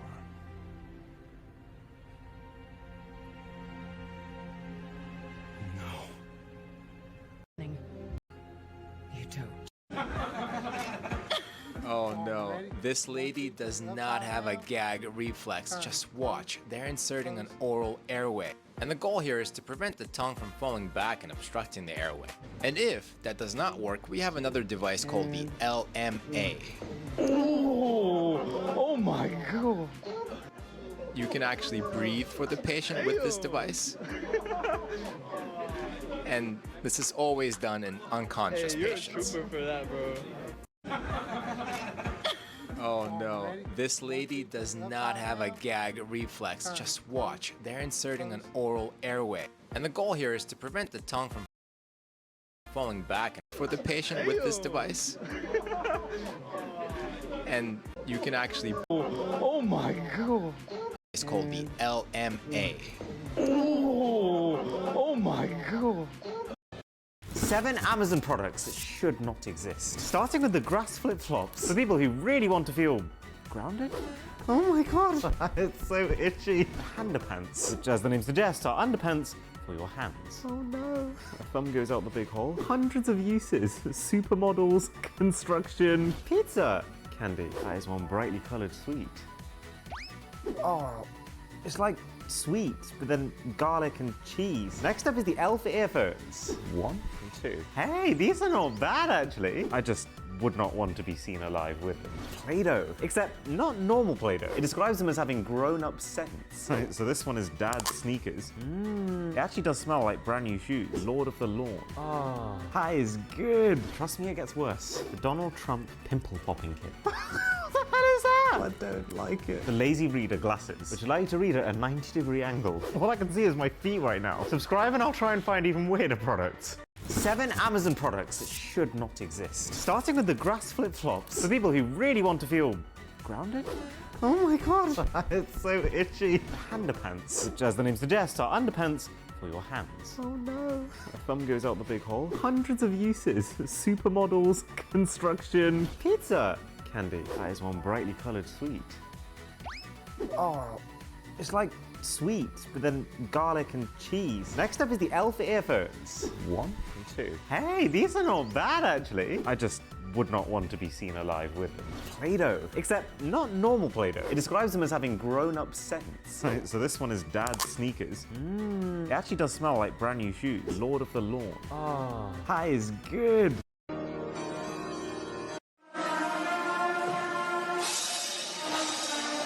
Six months ago, I hid a golden ticket inside of one of the thousands of tubes of yeaster paste that are sold across the country. And last night, someone finally claimed it. I've been waiting for this.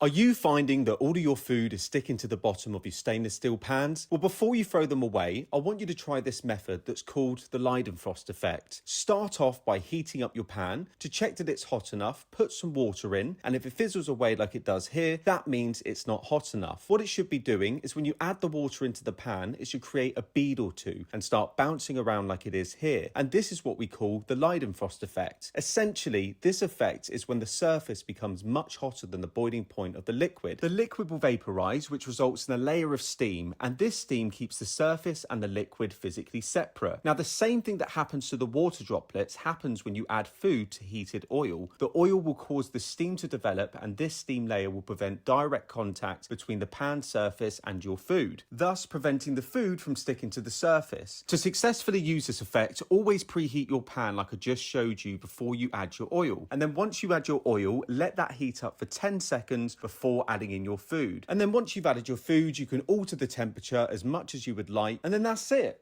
Are you finding that all of your food is sticking to the bottom of...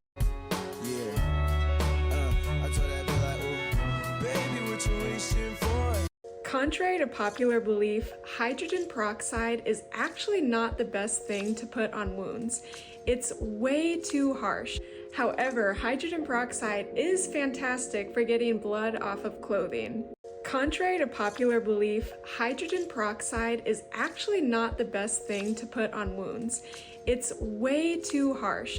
However, hydrogen peroxide is fantastic for getting blood off of clothing.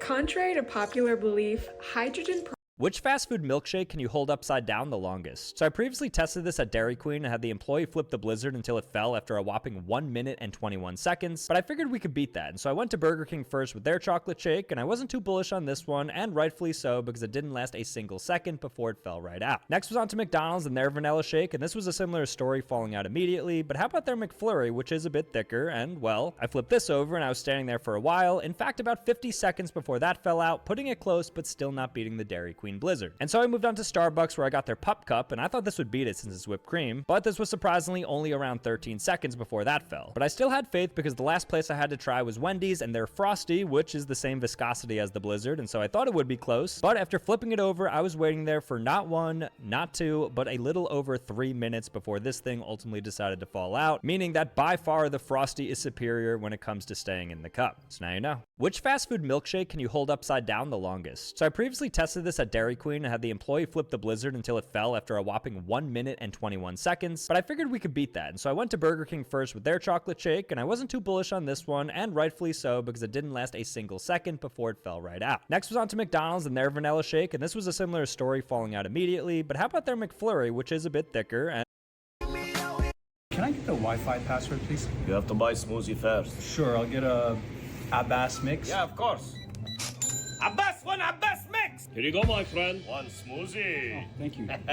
Enjoy. Now can I get the password? You have to buy smoothie first. I just did. That's the password. Can I get the Wi-Fi password, please? You have to buy smoothie first. Sure, I'll get a Abbas mix. Yeah, of course. Abbas, one Abbas mix! Here you go, my friend. One smoothie. Oh, thank you. Enjoy. Now can I get the password? You have to buy smoothie first. I just did. That's the password. Can I get the Wi-Fi password, please? Yeah. Stay right there. There it is. There it is. We are all over that one. That's going to do it. Get up there, get up there, get up there, get up there, get up there!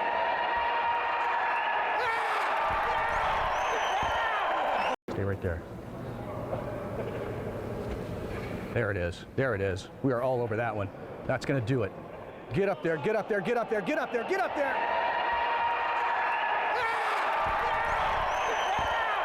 Stay right there. There it is. There it is. We are all over that one. That's going to do it. Get up there, get up there, get up there, get up there, get up there!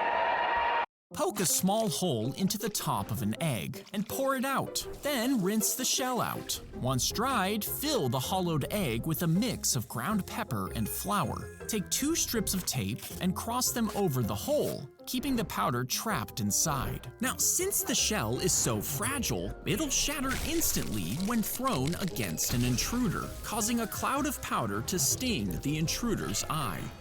Poke a small hole into the top of an egg and pour it out. Then rinse the shell out. Once dried, fill the hollowed egg with a mix of ground pepper and flour. Take 2 strips of tape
Be able to get it in mainland CVS. Well, I've actually never seen this in my life. So usually when I go to the CVS, I'm picking up.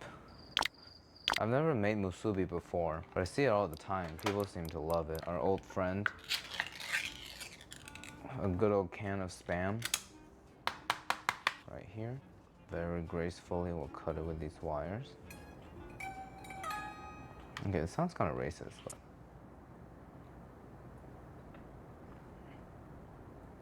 Oh, here it goes. What the hell?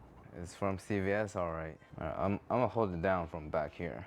I can't believe a piece of Spam almost destroyed metal. That's American military food for you. We'll set the mold up. Freshly made rice. One little scoop, maybe a little more. Here's the press, we'll make it nice and flat. Okonomiyaki sauce. Let's pick a pretty piece. And a slice of Spam. How do people usually do the nori? Equal size, right? No, I just cut it in half.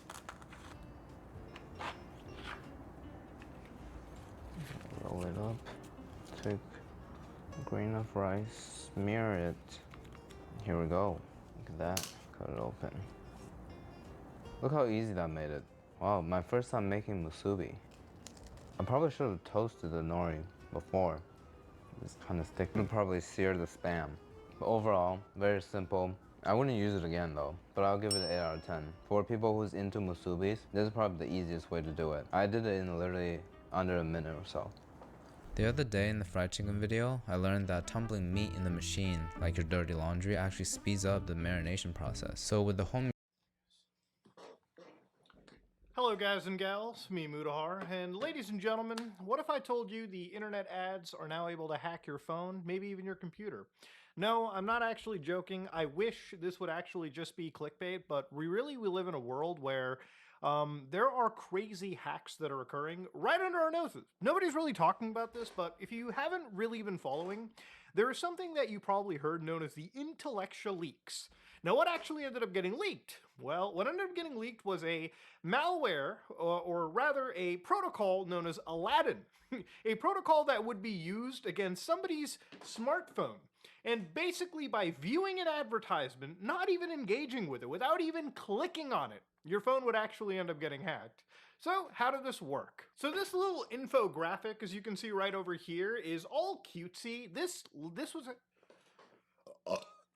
Now, if you're looking at this cutesy little infographic, best in market collection capabilities. You can see an image of a smartphone, an iPhone if you will, and you can see that these guys are proudly advertising that they can grab messages from WhatsApp, Telegram, Skype, Signal, many more. Even if you use an encrypted application like Telegram and Signal and WhatsApp by that extent, remember, if your phone is hacked, doesn't matter what your applications are because they can still siphon all the data out. Of course, they can also grab audio from calls and voice over IP applications. Gmail, Mail, Samsung Mail, nothing is immune. GPS location off of your device, capture images covertly using your device's sensors by the actual cameras. So remember how those billionaires put the tape on their MacBooks? That's because of shit like this. Activating your microphone for triggering a covert ambient recording, grabbing all of your passwords, certification, and tokens, as well as all of your media, files, contact, logs, device information, and browser history. Now, who would advertise something like this? Well, it would actually come out to an Israeli-linked company known as Intellectia. Now this bombshell kind of started coming out here. A company known as Intellectia was actually outed to be owned by a former Israeli intelligence officer known as Tal Dillian. So for anybody that doesn't know who Tal Dillian is, this is the guy, intelligence expert, community builder, and serial entrepreneur. If you actually look into his read more page, he has a whole bunch of fluffy good stuff to talk about him, but if you ever Control F and look up the word sanction, for instance, you'll find a grand total of 0 mentions. Now, why am I bringing up sanctions? Well, if you pull up the Often of Foreign Asset Control Sanctions list, which is where all the criminals, cartel leaders, gangbangers, anybody who's an actual legitimate spooky criminal goes on this list. Now, why would an individual like our friend Tal actually show up on this list? Well, not because he's a drug trafficker, it's because he's actually in the cyber designation. Coming from Israel, having dual citizenship in Malta, this is a guy that is on the sanctions list. But he won't ever tell you that because it wouldn't really make for a good, talk at those business meetings, I would imagine. Now, why would Tal show up inside this? Well, if you look at Tal's various operations, he's linked to Intellectia. Go to Intellectia's website and you'll find fish game casinos. Not exactly what we're looking for. But thanks to something like the Wayback Machine, you can see that their website is all about empowering law enforcement agencies. They're trying to be the good guys. They're giving good intelligence so we can stop the world from nasty harm. That's what all these companies tend to do, but in reality, they are effectively just gray market spyware organizations, except that they're tied and backed pretty much, I would say, by the Israeli government and connected deeply to the state. Because a lot of these guys end up leaving the IDF and leaving some of the biggest, cybersecurity divisions of the Israeli government and effectively starting these companies and distributing this product all over the world. Now, Intellectia is a company that is headquartered in areas like Cyprus, it's Ireland, places that are not actually Israel, right? So the way that they do this is they operate these organizations, and these organizations are basically structured in ways so that they can bypass that SDN list that I showed you earlier, because sanctions really do make it hard to work with a lot of legitimate law enforcement and governments around the world, okay? Now, Intellectia is not just a company that you can look up. Actually, you have to go a little bit further and look into the individuals behind it. So Tal is obviously one of the founders of the consortium, and his wife, Sarah Hamu, who is actually a person that does the managerial services for the consortium. But if you look at these companies like Citrox AD, Thaletris Limited, these are obviously organizations that exist to bypass or obfuscate who actually is Intellectia, which means bypassing things like sanctions, is done through this complex web where rerouting or redesignating assets and moving things around becomes sort of how they survive. Now, it was placed on a blacklist prohibiting any U.S. business from dealing with the company in certain trade activities on the basis that it was trafficking in cyber exploits, and it threatened the privacy and security of individuals and organizations worldwide. In fact, you can actually look this up entirely through the United States Treasury Department for yourself. So underneath the Treasury Gov department, they'll tell you right here, Intellectia Consortium is a complex international web of decentralized companies that built and commercialized a comprehensive suite of highly invasive spywares, marketed under the brand name Predator, okay? So literally, we are to catch a predator, if you will. Now, they tell you about Tal Dillion, and of course they tell you that Predator spyware can be used to gain access to data stored and transmitted from the target's device, such as a cell phone, through one-click and zero-click attacks, which require no interaction from the spyware to infect the device. Successful Predator attacks can provide the spyware's operators with access to sensitive information on the victim's device, including photos, geolocation data, personal messages, and microphone records. As a part of the growing commercial spyware industry, Intellectia maintains operations around the world. Now, on a sidebar, I think it's pretty hilarious the US government is losing their shit here when they were also, not just a few months ago, caught purchasing spyware, zero-click spyware, to spy on people through ICE. Okay, that was an insane thing to see. So it's kind of weird. Just I had to mention that. But yeah, literally, these are really bad people. They are fucking state-sanctioned hackers. So let's go back to the actual technology that they were using.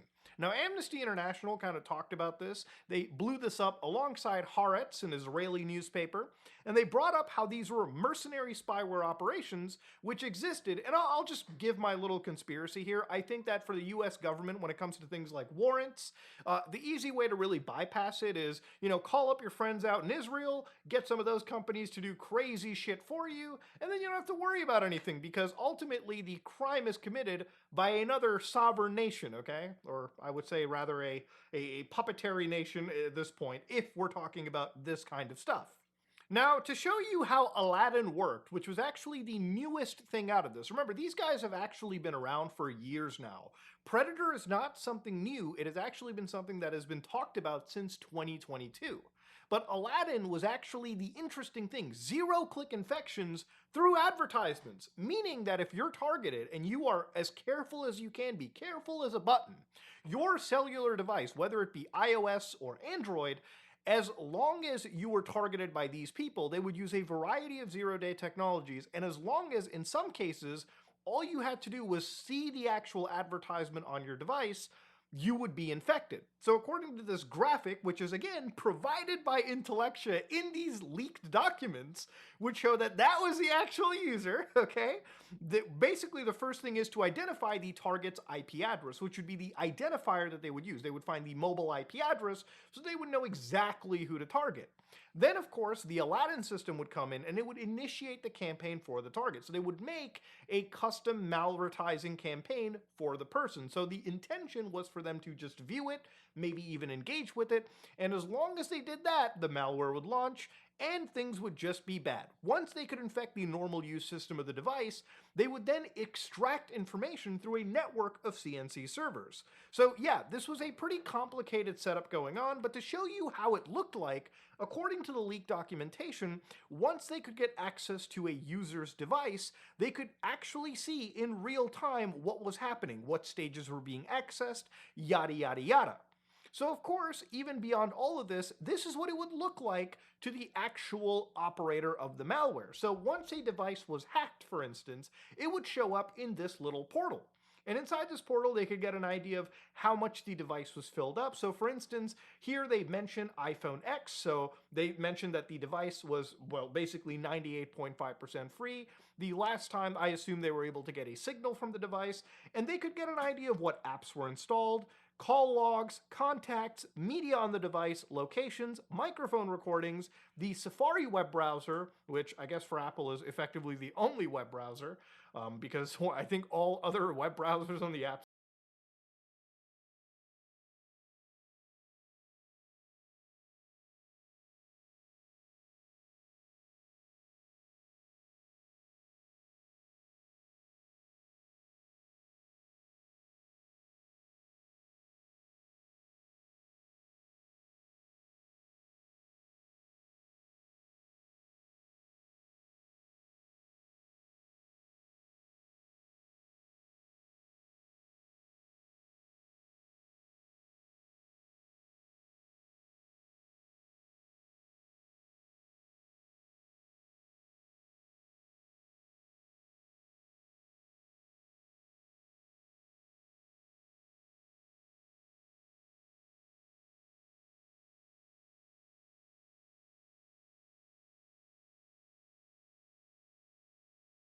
Store are effectively just a Safari front end. So screenshot, and then you've got SMS browser or the SMS application. So this is what it would look like to the actual, hacker. Now, this is all honestly, like, if you ever look into how much money is being earned over here, when they were targeted by the Greek authorities inside this entire, use of this technology, one of the realities of it was that in Irish financial accounts from 2021, it showed that the bulk of the money made by this group was from sales actually in the Middle East, which accounted for around 29.5 million euros of sales that year. So obviously, why would Israel be interested in the Middle East, for instance? Well, as you can imagine, there's probably a lot of people that they want to target in that region of the world. People such as activists, for instance. So yes, when it came to Pegasus, right, this is obviously a little bit different, but in 2021, 4 activists were infected with the Pegasus malware. So not exactly the Aladdin, not exactly Predator, but similar organizations and similar regions and obviously similar interests. Amnesty conducted actual forensic analysis on 9 Kazakhstani human rights activists, and they were able to confirm that 4 of those devices were infected with the Pegasus malware. Now we have to ask ourselves is who's really responsible? Could it be somebody in the Kazakh government? Could it be Israel? Remember, these are mercenary operations. They operate with plausible deniability. Not every single one of these hacks is going to be sitting around with a giant billboard that says, "We did it." But I think it can reasonably be assumed that it could be the state of Israel, because ultimately, why would you be interested in activists that are raising awareness against your government's atrocities on a worldwide scale? Now, a lot of these pieces of information were gathered and obtained through a leaked training video that was actually made for the employees of Intellectia. And of course, if you look over here, they're effectively just using Ubuntu right over here, because you can tell with the wallpaper and the GNOME layout. But yeah, you can see that they've got TeamViewer, they've got a whole bunch of applications, and yes, it is an organization that's designed to effectively run really, really shady hacking, operations on people that necessarily aren't even criminals, just people that may be dissidents or critical of the state of Israel. Now, by the guys over at Insect Group, they actually did a write-up themselves looking into the web of connections when it came to the various websites that were involved, or the various organizations that were involved with this entire situation. So, to give you an idea right now, one of them, connected via IP or connection to the actual Intellectia group was an organization known as Morningstar Tech and Pulse Advertise. So according to the guys over at Insect, based on the export data analyzed by them, Pulse FCZO likely operates as a front company used to facilitate product shipments, either directly to Intellectia clients or through local importing partners. Because remember, using this complex web is what you need when you're facing severe sanctions around the world. So one of the guys, Levi Amos, an Israeli entrepreneur, is listed as a director for Morningstar Tech. He has previously been mentioned in connection with Intellectia. So according to a report by the Czech investigative outlet, this shipping declaration from 2022 shows an Israeli company named as Amos Levy Consultant Limited. Now, all of Levy's Czech companies have one thing in common. They were either co-owned with him or brought from them Amos Uzan or Uzan's wife. So according to this situation, Uzan was an individual that worked for the Israeli government between the years of 2003 and 2009. And then he was followed by a role of a spokesperson for the Knesset from January 08 to 09, and between 2006 and 09, the Prime Minister was Ehud Olmert, who later admitted consulting for Intellectia. Anyways, the big point of this is when they were looking at shipping declarations, the contents in some of these were the 18 pallets of computer parts, which, as you can imagine, was probably used ultimately because the destination was Intellectia, what they were probably used for. You could probably just imagine, right? Now, Amos Levy is important in this because the supplier for what appeared to be 18 pallets of computer parts, which were being, of course, delivered to Intellectia SA, was Amos Levy Consultant Limited. So it's a wild web of connections you have to have if you're trying to evade any form of detection from, big countries like the United States, really anybody that has a hard-on for you. And the only way you're able to effectively do that is if you're an entire nation state yourself. So according to Insect, going back to some of these websites like Morningstar Tech appeared that they were actually involved in building some of those possible advertisements that would have been used by the Aladdin attack systems. So basically, looking into some of these things, right, again, these documents describe a proof of concept system named Aladdin, designed to enable operators to infect targeted iOS and Android devices. The ads, placed or directed towards specific victims, served as the delivery mechanism for the exploit. The leaked materials included demonstrations and technical demos illustrating how the system leveraged ad networks for targeting. So again, it was actually creating bait advertisements aimed at graphic designers, and again, when interacted with, would trigger the exploit chain resulting in spyware installation. Aladdin resembles Sherlock, another commercial surveillance capability developed by Israeli software makers. Now, according to this, Insect isn't even aware that if this was actually used in the wild, and really nobody knows that. And I don't think anybody can know that because of the actual, sophisticated nature of it. But if you look carefully into, again, Pegasus or even Predator, you can see that no matter what, the actual people that they target are not necessarily people that are just criminals, they're just people that are necessarily dissidents of them. Politicians, people that are reporters, for instance. And of course, when you look at where they were operating in, you can see areas like Armenia, Egypt, Greece, Indonesia, Madagascar, Oman, Saudi Arabia, and Serbia. This is one of those reasons where I always tell people, use a fucking ad block. You know why? Because if you don't use an ad block, you expose yourself to dog shit like this. I don't care what any organization like YouTube would say in regards to, their bottom line, but at the end of the day, when it comes to disgusting shit like this, remember for a second, the network of advertisements are so bad. Malvertising is an actual vector of attack at this point. If you care about your safety at all, okay, use an ad blocker. And again, the reason why I mention it is because you're not immune from this. Just because these are, again, sophisticated attacks that are going after politicians or anybody, doesn't mean that you can't get caught into the dragnet or you can't be targeted at some point. Remember, do not ever be, do not ever lose any bit of vigilance on the internet space, because shit like this is floating out there, and shit like this could possibly target you and have your information stolen, or ultimately put you on the creepiest watch list of all goddamn time. And this shouldn't be allowed, and this shouldn't be legal.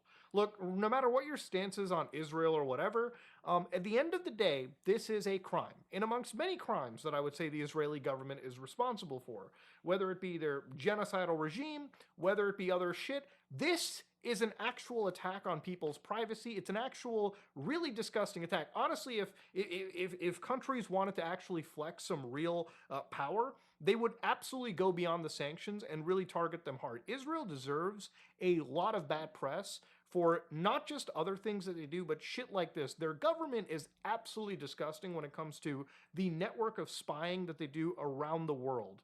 And again, before anybody conflates this with, anti-Semitism or anything like that, remember, Israeli people are the people, but their government is absolutely responsible for the actions that are seen over here, because really the only way these things can happen is through state actors. And those state actors need to honestly be fucking stopped, and those state actors need to honestly be brought to some level of justice. But that's just me going beyond where I needed to be. But yeah, ladies and gentlemen, we're getting to a point where, yes, the actual hacks are coming at us, ladies and gentlemen, through the advertisement systems. So anytime anybody tells you to not use ad block, you tell them, no, we live in a real fucked up world. So yes, have your ad blockers enabled. Go network wide. Use all the extensions you can. Switch to an ad blocking web browser like Brave, for instance, and experience the internet with a complete peace of mind. Because ladies and gentlemen, it's scary out in those digital streets. And yeah, this is one of the most interesting little stories that I wanted to bring up because, yeah, Intellectia is one of many companies out there in the world, but they're the ones that just recently got exposed for doing crazy shit like this. And if it wasn't for the fact that countries like Pakistan, for instance, which I don't even believe recognize the state of Israel, but absolutely will recognize them when it comes to purchasing this kind of software, allegedly were the ones that were kind of the reason for this to break through. Amnesty International uncovered it through an attack on a human rights lawyer. Again, because Pakistan ended up getting involved here, they bought the software and used it against their own people. So it's not usually done by the Israeli state. I didn't want to make this look like Intellectia was just a wing of the Israeli government. They're absolutely not. But again, they're also a mercenary group that outsources this crap to anybody that buys. And sometimes regimes that have absolute disdain for dissidents, which again, countries like Pakistan probably would, even countries like the United States, for instance, because with the ICE malware that they just bought, who do you think they're going to use that against, okay? Who the fuck do you think they're targeting? People they don't like with zero-click malware. And in this instance, in Pakistan, Balochistan province over here, over WhatsApp through the summer of 2025, a human rights lawyer was attacked. So at least in Pakistan, the predator spyware was actively being used. And ultimately, this shit is an attack on your free speech. It's an attack on your expressions. It's an attack on you as it's an attack on humanity, in my opinion.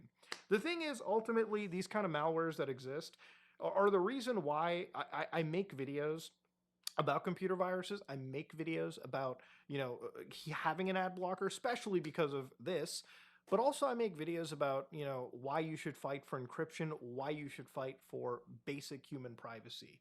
Because ultimately, the moment you start giving that up is the moment that these organizations become much more widespread. And again, you can see why they're targeting people. They're targeting people because they're dissidents. They're people that are activists. They're people that are journalists. These, in a majority of cases, I would say, based on what we've seen pulled out here, these people are not drug dealers. These people are not criminals. These people are not the worst and worst of society. They're people that want to break the status quo and bring down bad practices. And ultimately, the system doesn't like that.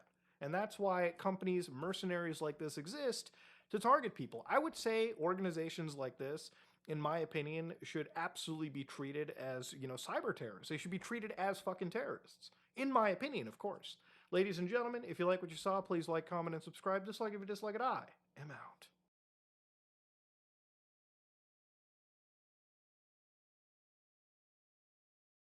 Today we attempt to turn a $1 steak into a $100 steak. This is an I-round steak. At $1, it's the cheapest and quite possibly the worst tasting cut on the cow. That's one of the worst steaks I've ever eaten, actually. That was so bad. On the other end of the spectrum, this here is an Australian Wagyu ribeye that'll easily cost $100 or more at a steakhouse. What makes these steaks different comes down to two characteristics: texture and flavor. And the I-round ranks low on both of these. This steak is almost impossible to chew, and it's also super lean and lacking in flavor. It's basically like eating shoe leather. So this is the plan. First, we test every meat tenderizer to see which is best. Then we'll test every flavor enhancer to find out which of those is superior. And finally, we'll combine the best meat tenderizing method with the best flavor enhancing method to make an ultra upgraded $1 Frankensteak to see if it can compete with one of the highest end steaks in the world. Buckle up because some of these techniques get absolutely crazy. Let's get started. The first category to improve tenderness and juiciness is using enzymes, and believe it or not, we're starting with fruit. Now before we continue, some of you might remember that I do require a little bit of redemption when it comes to this pineapple. Oh, Max. Well, at least you made it through. At least I made it through. Again, the goal is to try to slice it perfectly parallel on that center line.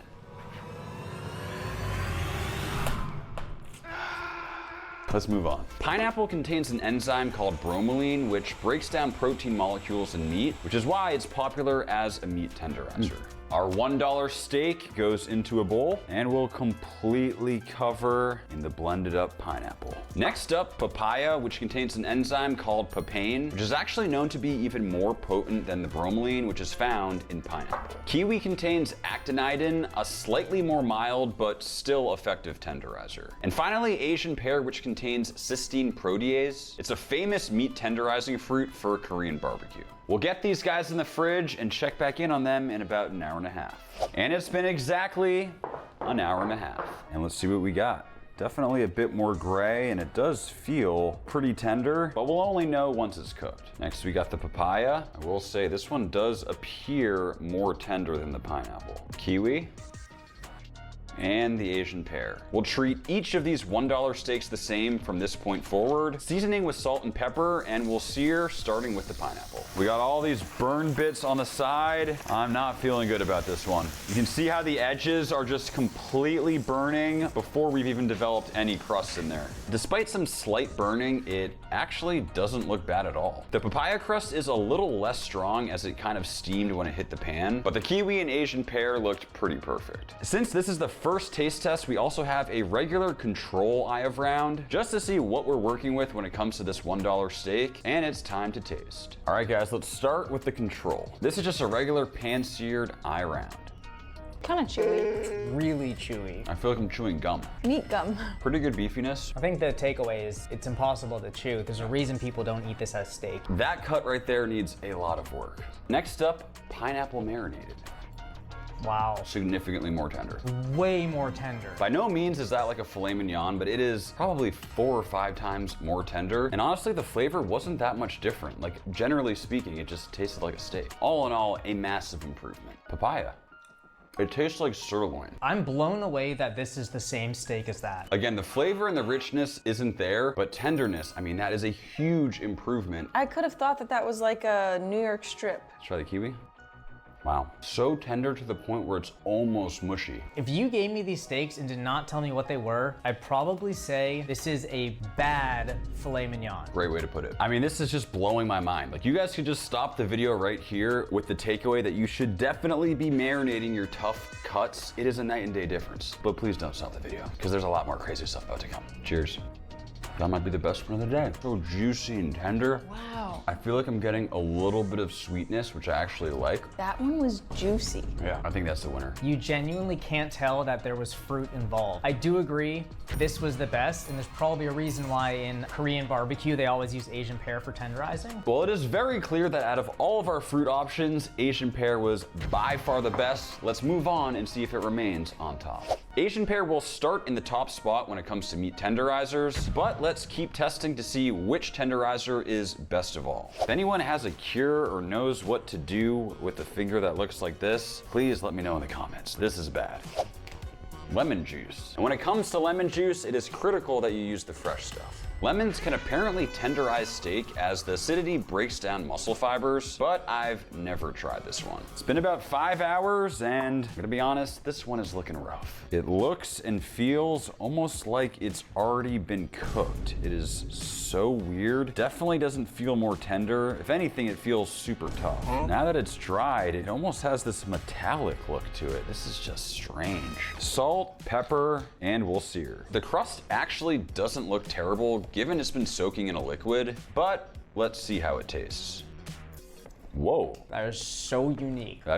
You took the words out of my mouth. It feels like it should be a sour lemon candy, like lemon steak. It reminds me of at Bickford's, this pancake house. They would have these big Dutch baby pancakes and they'd put lemon powdered sugar. It's a savory lemon flavor. Yeah. I actually really like it, but I don't want a whole steak that tastes exactly like lemon. Flavor, super interesting, but again, the whole purpose of this experiment is, does it make it more tender? I'd say it does to a slight degree, but not enough to make it worth it.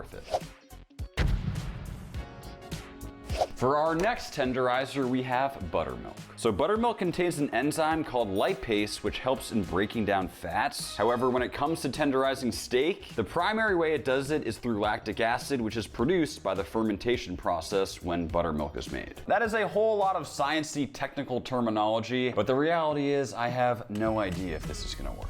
And just like that, our buttermilk brine steak is good to go. Smells a little sour. Not the best crust of the day, but I do have some pretty high hopes for this one. Buttermilk. It's juicy, but the flavor is horrible, and it's not very tender. It's really tough. I actually don't really mind the flavor, but it's not tender, and I thought buttermilk is supposed to do that. I don't taste buttermilk in there. It doesn't really add much. Needless to say, buttermilk is not gonna be high on our list. Next up, baking soda. By raising the pH level, baking soda breaks down muscle fibers and is very common in Chinese cooking. And just like that, it's ready to go. I washed it off, then dried it. This looks exactly like a piece of ahi tuna. Beautiful deep red color, and it has that almost metallic shimmering color. And that right there is easily the most beautiful crust of the day. I mean, the outside is just this crazy, weird, gray, gummy, just strange looking crust. Baking soda. Whoa. On the count of 3, say what you think it tastes like. 1, 2, 3. Popcorn. Belly skin. Exactly like popcorn that's slightly burnt. No, it's crispy pork belly skin. No, guys, it's soggy KFC. It actually is tender. It just affected the flavor way too much. Does this taste better or worse than the control steak? Flavor worse. I think it's better. But again, it does not taste like steak, and for that reason, I guess we have to say it doesn't work. Though personally, I'm a fan. Next up, pickle juice. Pickle juice is salty and acidic, which should have some tenderizing effect. Been about 5 hours, and our pickle steak should be done. We'll pat it dry, then just season with salt and pepper. Needless to say, this is the best crust of the day. Pickle. It tastes like pickle. I love it. I love pickles. Really? It's seasoned in pickle, and pickles are salty, so you get a salty, amazing pickle brine flavor. It did make it a little bit more tender, and the flavor, I don't know if I can get on board with it, but in terms of tenderness, it kind of works, kind of doesn't. But in the grand scheme of adding tenderness to a steak, realistically, this is not it. Moving on. And next up, we got seltzer. Soda water's apparently a common tenderizer in Russia and some other parts of the world, but I'm a little skeptical. And let's find out if that seltzer has worked its magic. I mean, call me crazy, but this looks way more like veal or pork than any kind of beef. I guess veal is kind of beef, but you get the point. It does not look like normal beef. This crust is looking weak. I mean, this was essentially a waterlogged steak. It basically like just steamed / boiled in its own juices. I mean, it's looking more like tuna than any sort of steak I've seen. That crust is not what you want to be seeing on a steak. Oh, that's so bad. So bad. That's one of the worst steaks I've ever eaten, actually. That is so bad. It's gamey. It's like watered down steak flavor. That's kind of gamey and gross. There's literally zero beefiness left on that steak. Zero crust development. I agree with you, Sophia. That might be the worst steak I've ever had in my life. Do not do that. Next up, we have powdered tenderizer. This stuff contains bromelain, the same enzyme found in pineapple. So they only recommended about 30 minutes. Unfortunately, I got a little carried away. It's been over 5 hours. Let's see how this is. And we'll season it up just like normal. This is the powdered tenderizer you can buy in a store. Wow. I'm a little disappointed because like this is the easy expected answer of what would be best. There's literally a powdered store-bought tenderizer, but it just works. I thought it was a gimmick. And we did this for 5 hours, way more than the recommended time. It tastes like a perfectly tender steak. Yeah, I think this would do the best job tricking someone into thinking a cheap steak was an expensive steak because it doesn't alter the flavor in any bad way. It actually gives it a really nice, salty, dry brine. That's the other thing. It does have salt in it, so not only does it tenderize, but it's also dry brining, and like that salt is penetrating deeply, so it's salty, it's tender. As much as I'd love to use like the Asian pear or one of the more natural things, we are on a mission to make the cheapest steak possible taste like a $100 steak. So we gotta go with what tastes best, and at least so far, that is it. Next up, ginger. Ginger has something called zingibane. Not even gonna act like I pronounced that one right whatsoever, but it apparently has a strong tenderizing effect. And our ginger steak is good to go. Gave it a quick rinse and dried it off. This is what it's looking like. It does feel a bit more tender, but it still has a very strong ginger smell. That is another rough looking crust. Let's see how it tastes. Ginger. Very gingery. It's got a little kick to it at the end. Kind of reminds me of the ginger dressing at hibachi restaurants. It's a super potent tenderizer. I think it made the meat a little bit more tender for sure, but not as much as the fruit from before. We're trying to make a $1 steak, a $100 steak. You don't do that by making it taste like ginger, right? True. Next up, pink curing salt, aka sodium nitrite. Pink curing salt is a critical component to cured meats, a process that often results in a more tender texture. And we'll see this in a couple days. And just like that, it has been 3 full days, and this guy should be done. I mean, it almost feels waterlogged. One thing I will say is the smell is absolutely delicious. It smells exactly like pastrami that hasn't been cooked yet. I mean, definitely the best smelling steak. It's almost like roasted bacon. The crust is also beautiful, and I mean, that is juicy. Sodium nitrite, this one looks very different than the rest. I think that's the best of the day. I love that. It's like Canadian bacon. To me, it tastes like a smoky burnt end almost. Those crunchy bits, that is unbelievable. I love the cured taste, but what I will say is it's not like a premium taste. I agree with you. It wouldn't turn a $1 steak into a $100 steak. I don't know if I could eat a whole steak's worth of that. Like, it's good for a few bites, but you wouldn't really want to sit down and eat that whole thing.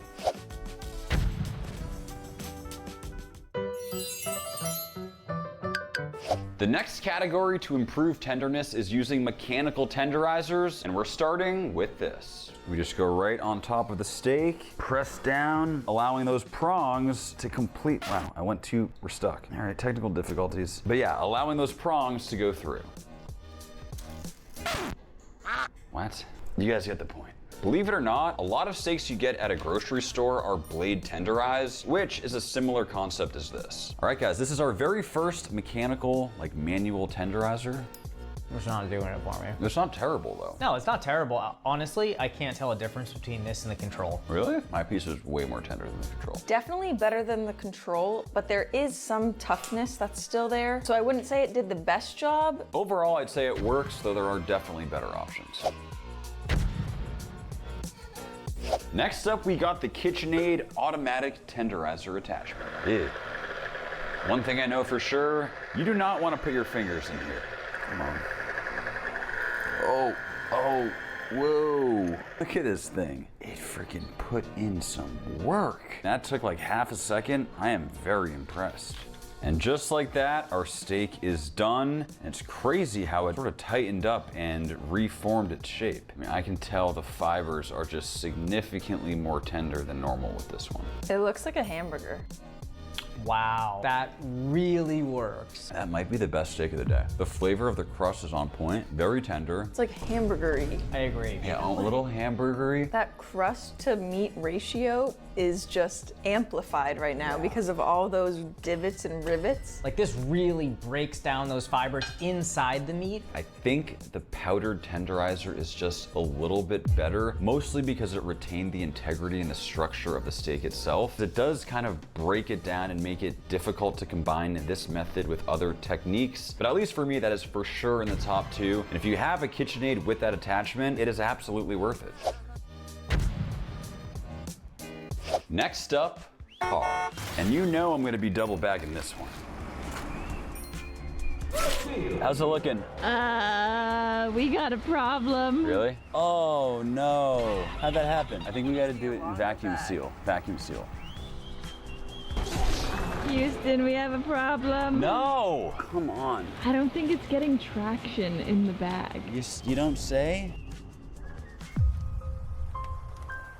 Seriously.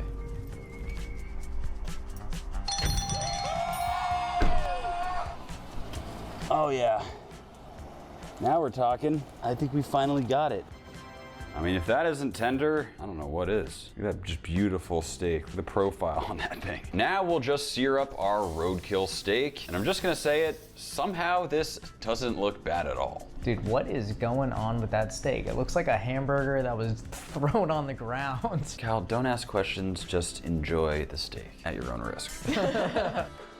It's kind of tender. It's super tender. What? That might be the most tender steak of the day. That is so tender. What did you do to that? Don't worry about it. I'm not gonna say it's the most convenient method to tenderize a steak, but by golly, it works. What did you do to it? I ran over it with my car. Oh my God. Mallet. This one's pretty straightforward, just beating that meat. Okay. Think I'm gonna call it here. Don't want it to get too thin. I still want this thing to be a steak. It held its shape a lot more than some of the previous. And with that cross section, you can see how the fibers are broken down. Mallet. Again, pretty meh. It's a little more tender than the control, but it's still gotta chew. I think I know what's happening here. The mallet kind of breaks down the exterior, but it doesn't penetrate, so you still get all of that tough interior. I mean, I'm still chewing. There are way better options. I got the meat sweats.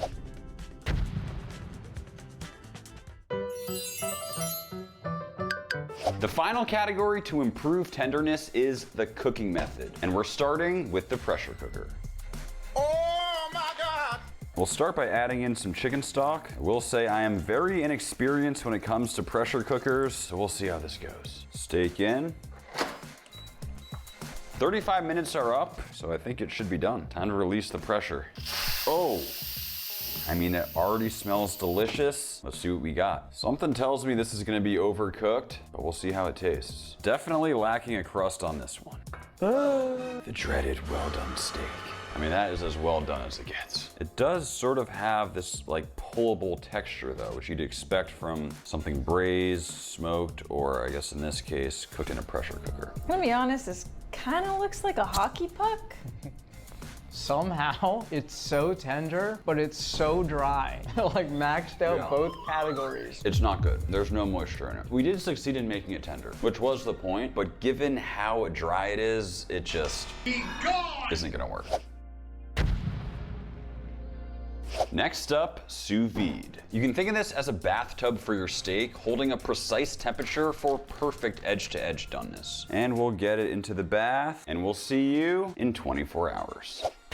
And just like that, our 24 hours are up. And I'm not gonna lie to you guys and say that this steak is looking good right now, but the cool thing is that the longer something is sous vide, the more tender it gets. I've left stuff in here for multiple days with great tenderizing success. This is a sous vide steak. That is the perfect tenderness of a steak. Even though it's tender, it tastes overcooked. It's not that juicy, yummy, medium rare taste. It's super tender, but something about sous vide, it feels like it takes out some of the flavor of cooking a steak a traditional way, like in a pan or on a grill. All that said, it is a viable option. It's still tender and relatively juicy, just maybe not the best of the day.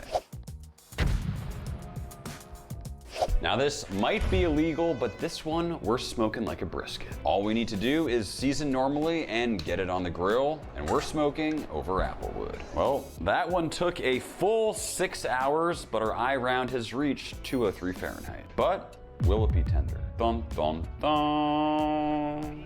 That is not juicy, but we do have a little baby smoke ring. It's actually kind of cool. I mean, this thing looks drier than the Sahara Desert. Certainly doesn't appear juicy, but let's see if it's shreddable. A little bit. I mean, it's definitely a bit tender. Really cute smoke ring. But it's not that bad. It's very tender and has an incredible smoke flavor, but it is so dry. I need water. The thing about eye round is that it lacks connective tissue. Kyle, chew. I can't. You get your water after you swallow. So dry up in there. Brisket, for example, has a lot of it, so when it breaks down, it keeps it juicy. Eye round does not work smoking it like a brisket, though it does taste pretty good. Dude, it's stuck on my throat. I need my water. Honestly, that last steak was extremely dry, but I'm gonna show you something that isn't. This is a sample piece of Max Jerky Texas Barbecue that we just received from our factory today. It's one of many unique flavors we've handcrafted, and it's the best way to support our channel. Use code TENDER25 for a 25% discount at maxjerky.com if you'd like to give it a shot. Okay guys, we've officially tested 20 tenderizing techniques. The unanimous winner is the powdered tenderizer, meaning that is what we will use for our final steak, and it's time we move on to enhancing flavor. So we found some pretty good methods to improve tenderness, but what's debatably more important than tenderness is great flavor. Something this cheap steak here is definitely missing. So now it's time to test flavoring methods to see if we can turn $1 flavor into $100 flavor. Starting off with a super unique one, we got honey. I've actually done this one before and the results were insane. This is gonna be very sweet, so making sure to start it off with a lot of salt and pepper. Then just completely covering it in 100% honey. And we'll see you in 2 days. And this is what we got. After a full 48 hours, I'll wipe away as much leftover honey as possible. And I'll also season once more to hopefully balance the sweetness. The crust is looking fantastic and it seems pretty juicy, so let's see. Okay guys, for our next steaks, keep in mind they are not necessarily gonna be tender. All we are judging on is flavor. First up, we have honey soaked. I love that. Crispy crust, amazing flavor. But not as overwhelmingly sweet as you would expect it to be. I don't like a sweet steak. I like my savory food savory and my sweet food sweet, and I don't always like to combine them. Honestly, I think it ruins the steak. All that said, if you like sweet and savory, this is absolutely something you need to try. Is this specifically something that'll turn a $1 steak into a $100 steak? Let's try the rest before we decide. This is one I think has the most potential. It's time for the tallow injection. High quality steaks are already filled with flavorful marbling on the inside, and this one has none of it. So by injecting like this, we're basically giving it artificial marbling. It should lead to way better flavor and also help with juiciness. With it fully injected, I'll season normally and give it a sear. Slicing into it, it is clear that this steak is way juicier than others from today, but we'll see how it translates when eaten. The Botox steak. That's crazy. So juicy. It's still tough. Like, it didn't make it more tender, and it added exactly what was missing when it comes to flavor. I'm kind of surprised the flavor and the juiciness actually really does stick with the steak throughout the cook process. I thought it might just all fall out. It improves the flavor, it improves the juiciness. That right there is a winner.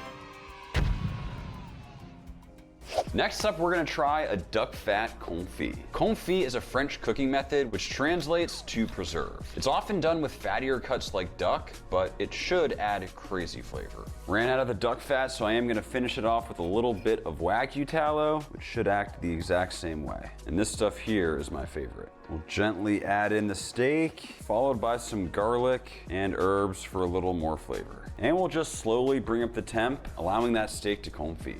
It's been about an hour, and our steak has reached the internal temp. Quick sear, and let's see how it tastes. Confit. I love that one. That is the juiciest steak I've eaten today. And it's almost less beefy for me. It's like the fat's pulled out the beefiness. Doesn't add flavor, it honestly does take away. I just like the juiciness. Unique, but not worth it. Next. Why is there compound butter flying out of the sky? The sky is falling! Next up, compound butter. Compound butter is a great way to add flavor once a steak is finished cooking. I like to rest a hot steak directly on knobs of the flavored butter, preserving the crust over the top while letting the steak melt and absorb the flavor from below. It also doubles as the perfect dipping sauce when it's time to eat. Compound butter. Wow. That might be the biggest increase in flavor that we've had today based on a technique. I love the herb flavors. It just enhances that steak experience. I love it. It makes me feel like I'm eating steak at a really fancy restaurant, because restaurants use an absurd amount of butter, and I typically don't do that at home. But clearly there's a reason for it, because that right there is unbelievable. That will make any steak 10 times better. I'm just gonna speak for all of us. We are definitely using that on our $100 steak, and you should be using it too. This is a traditional one. It's time for the butter based. Unlike the last one, we're adding butter during the cooking process, and I'm also throwing in some garlic and herbs. The flavors release into the butter, creating this golden blanket over the steak while helping it cook more evenly. Not to mention, it makes your house smell amazing. Butter based. The butter basting adds some really nice richness. It's like a different type of compliment than the compound butter. That was way more intense. This is more subtle, and I feel like paired together, it might be really good. I think we gotta use this one. I think so too. Next up, umami powder. Gotta give this thing a taste. Whoa, it tastes like umami. They're not lying here. It is so flavorful. There is salt in the umami powder, so going very light on the salt, just a little bit of black pepper, and I'll give it a nice coating of that umami powder. Happy to see that the umami powder didn't burn.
So let's give it a shot. Umami powder.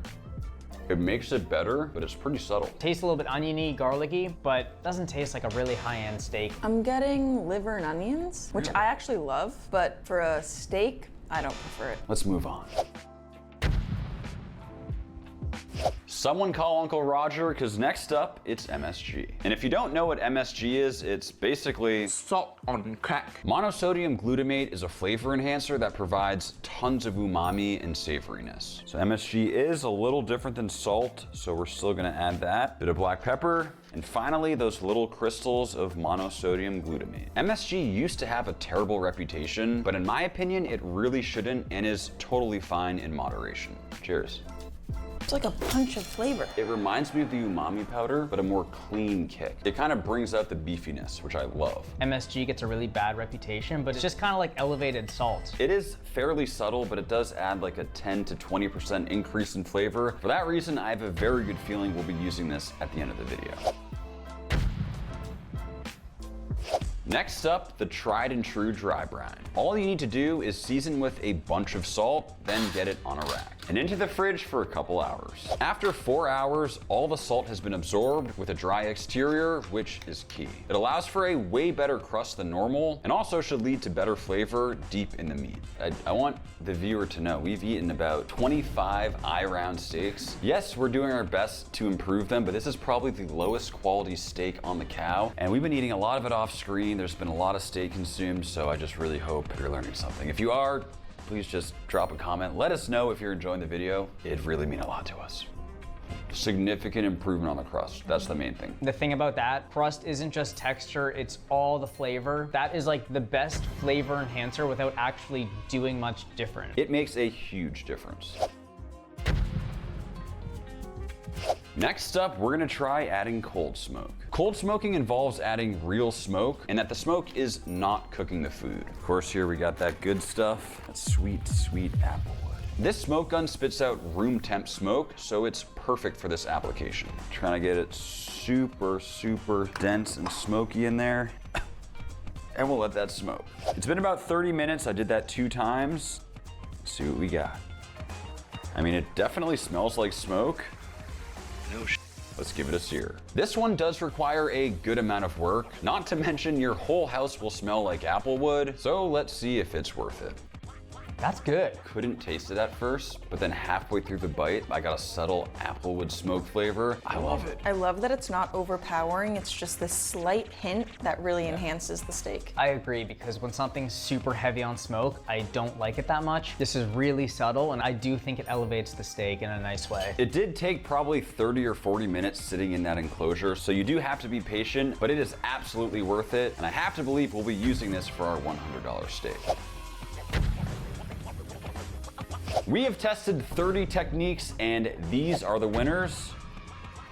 And with those, it's time to take on the $100 steak.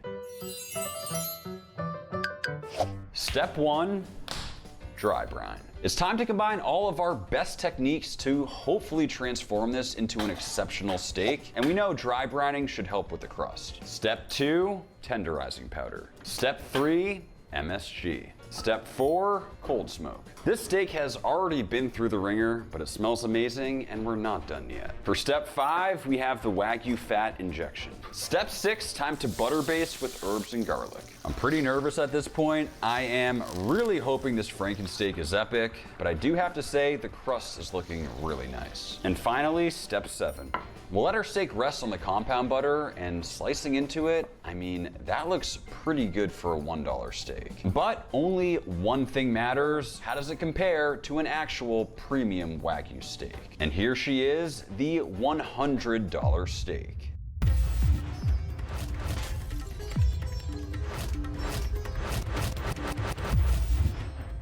This is everything you want from a steak. The pinnacle of tenderness and the pinnacle of flavor. The only downside is the price, which is why this next taste test is so important. It's time we find out the truth.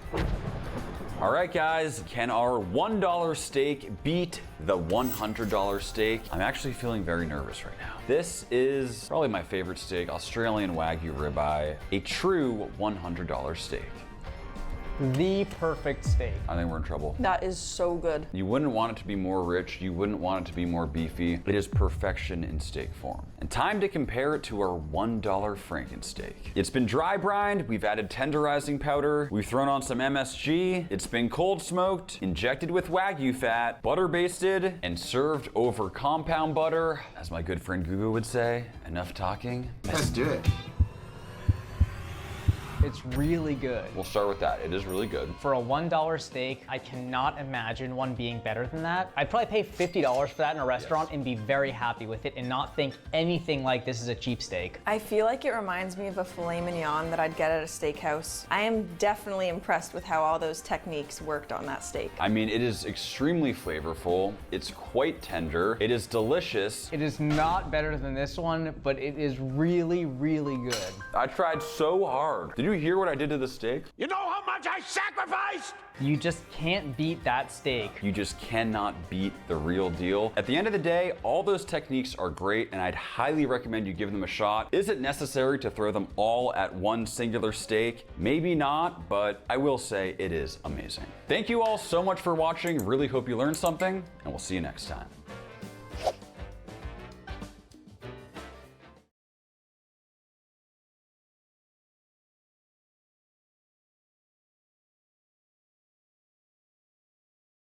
Today we're tasting the world's most dangerous animals. From venomous fish to ferocious beasts to a burger made out of creatures that attack humans over 100 billion times per year, today it's about to get wild. And first up, we have the lionfish. While the venom on these spines technically isn't considered lethal, as the video goes on, the animals we're gonna be cooking are gonna get progressively more deadly until we reach some truly scary territory. Lionfish have 18 venomous spines that cause what's described as excruciating and intense pain that lasts for several hours. In extreme cases, it can lead to paralysis. As you might imagine, I'm gonna try to be extremely safe with the fillet job on this. I should be able to just peel the skin, just like so. Wow, that worked surprisingly well. Now we'll just try to separate the flesh, following the bone you normally do when filleting. We got a nice fillet and I avoided getting stung. I'd say we're off to a pretty good start here. Flip it over. Sophia, I spoke too soon. I've read this before. I think I'm supposed to pee on it. Oh, come on. Yeah. I'm just kidding. Everything is good so far. I mean, it looks like absolutely beautiful white fish. Really want to taste the flavor, so just keeping the seasoning simple with some salt and black pepper. This is a super delicate fish, so just giving it a nice sear in some butter for a beautiful golden brown color. And it's time we give deadly animal number 1 a taste. You guys ready to eat? I'm starving. Is this gonna poison me? No promises, but we should be okay. Wow. That is some of the best fish I've ever had. I'm shocked. The texture, it's so nice. It's a little buttery, but still flaky. Reminds me of like a really rich cod. It's almost like Chilean sea bass with that Yes. butteriness. Despite the fact that those spines could potentially kill you, it's like the perfect eating fish. I honestly think this might be my favorite fish. Right? I think we can all agree lionfish Is worth it. We are getting fully out of my comfort zone with this one. Next up, it's stingray. Stingrays are wild creatures when you look at them up close. A spiny reptilian back, long tail with a potent needle-like stinger attached. Now, believe it or not, there's actually 4 fillets on this fish. We have 1 and 2 over the top, and if we flip it over, there's also 2 below. So the first thing I'm gonna do is remove the tail. It has just been sketching me out way too much. Kyle, you wanna get your ears pierced? And now we're gonna remove the fillets. Now, full disclosure, I have never done this before. I'm just following the cartilage like so. I think that's pretty good. Just like that, we've got both wings removed. They actually look pretty good. I'm gonna be honest, this thing looks like an alligator or something. Ooh. Looking close at the 2 wings, you can see how there's this seam of cartilage in between what looks like a larger fillet on top and a slightly smaller one on the bottom. Now we'll see if I can remove the skin. I'm just working along with my hands, pulling and peeling this. Come on, baby. And just like that, it's skinless. That was easy. And now using a very sharp knife, I'm gonna attempt to kind of follow the cartilage on the first side, almost like you're filleting a normal fish. That right there is fillet number 1. See how it has just such a distinctive grain structure? Very thin and fine, but it looks great. Now we'll just remove the bottom one the same way, separating the meat from the cartilage. That is a lot of work for a very small amount of fish. With our 4 fillets removed, time to cook. We're gonna attempt a popular Malaysian technique where we actually cook over a banana leaf. Simple seasoning to start, and we'll throw it over a ripping hot grill to sear the first side. Now we'll remove and lay down the banana leaf and some sambal chili sauce. Back on with the stingray, then more of that super spicy sambal over the top. Letting this cook extremely quickly before the banana leaves burn, but making sure it's cooked through. Finishing it off with a little lime juice and served with onion and tomato. Time to taste some freshly grilled stingray. Hey guys, believe it or not, we're about to eat stingray. Oh man, R.I.P. Steve. Yo, that stingray better chill out tasting that good. Zero part of me was expecting these to be like increasingly delicious, but the first two things we've tried is some of the best seafood I've ever experienced. It's almost buttery, but flaky and almost bouncy. I don't know how to describe it. Kind of like a scallop. Yes. Yeah. Such a unique texture, great flavor, pretty significant kick from that sauce we added. It's so good. But either way, I think it's safe to say that right there is most certainly worth it. Next up, bear. Black bear to be exact, harvested by some of my good friends up in New England. Something that is super interesting, check out the color of that fat. It's this insanely clean white color. I feel like you never see that color on game meat. You see how there's these long muscle fibers, kind of a similar grain structure as something like a flank steak. Now we'll manually tenderize. I've heard mixed things about bear, and this roast is gonna need tenderization and flavor, so I'm also throwing together a quick marinade that has a little bit of everything. Salty, fresh, dry, aromatic, sweet, and acidic components for a balanced flavor. And we'll let it marinate for a few hours. It's been a couple hours and the bear is smelling incredible. Not only can bears be physically deadly, but eating undercooked bear meat can also be extremely dangerous. So I smoked this low and slow past 165 Fahrenheit to make sure we didn't become a Smoke this low and slow past 165 Fahrenheit to make sure we didn't become a statistic. So guys, this is one that could actually kill you, both eating it and the animal. It's a bear. Nice. That's exactly what I want to hear before I eat this. I like it. It's not as bad as I was expecting, but it's also not good. I really like it. The texture is nice and the flavor is rich. It's almost really beefy. Yes. It's almost like earthy, both in texture and flavor. Texturally, to me, it's like a combination of a flank steak and a brisket flat. That's literally what I was just thinking. Really? Yeah. For me, not worth it. For me, that is definitely worth it. Sorry to say, Kyle, but I think it's worth it. Would I go out and hunt a bear myself? Probably not. As a protein source, but as a protein source, that's a winner. I can live with that. I don't know if you're gonna be living with the next things we eat. Next up, piranha. Okay guys, so the truth is that this is not exactly piranha, it's a fish called pacu, which is an extremely closely related fish. This fish is truly the first of its kind to be supplied in the US, so shout out to my guys at Riviera and Primetime Seafood for hooking it up. Piranha are known for their sharp teeth and powerful jaws, and while attacks on humans are rare, they can occur when food is scarce or when swimmers disturb their nests. The thought of piranhas having nests is a new fear unlocked. I really want to taste the flavor of this super rare fish, so keeping the seasoning and cook style as simple as possible. That was a little more intense than I was expecting, but it should be done. I have to say it's looking pretty good with some really crispy skin. Let's give it a shot. Pacu. I love it. Very interesting. I don't love it. I don't hate it. It has a very distinctive flavor. Like the lionfish was super mild and clean. This one, it's like nothing I've ever had before. I do like it. Kind of reminds me of the stingray, but the fibers are bigger. To me, this is a stronger flavor, but I do see the similarity. I think that this one has a really nice texture, but there is some really strong flavor that I'm just not that big a fan of. I think if you particularly enjoy seafood and like kind of pushing the boundaries of flavor, this right here is absolutely something you need to try. I'd say it's worth it. I agree. I loved it. I actually agree. It's not my favorite, but I think it's worth trying and it's a super cool fish. Moving on.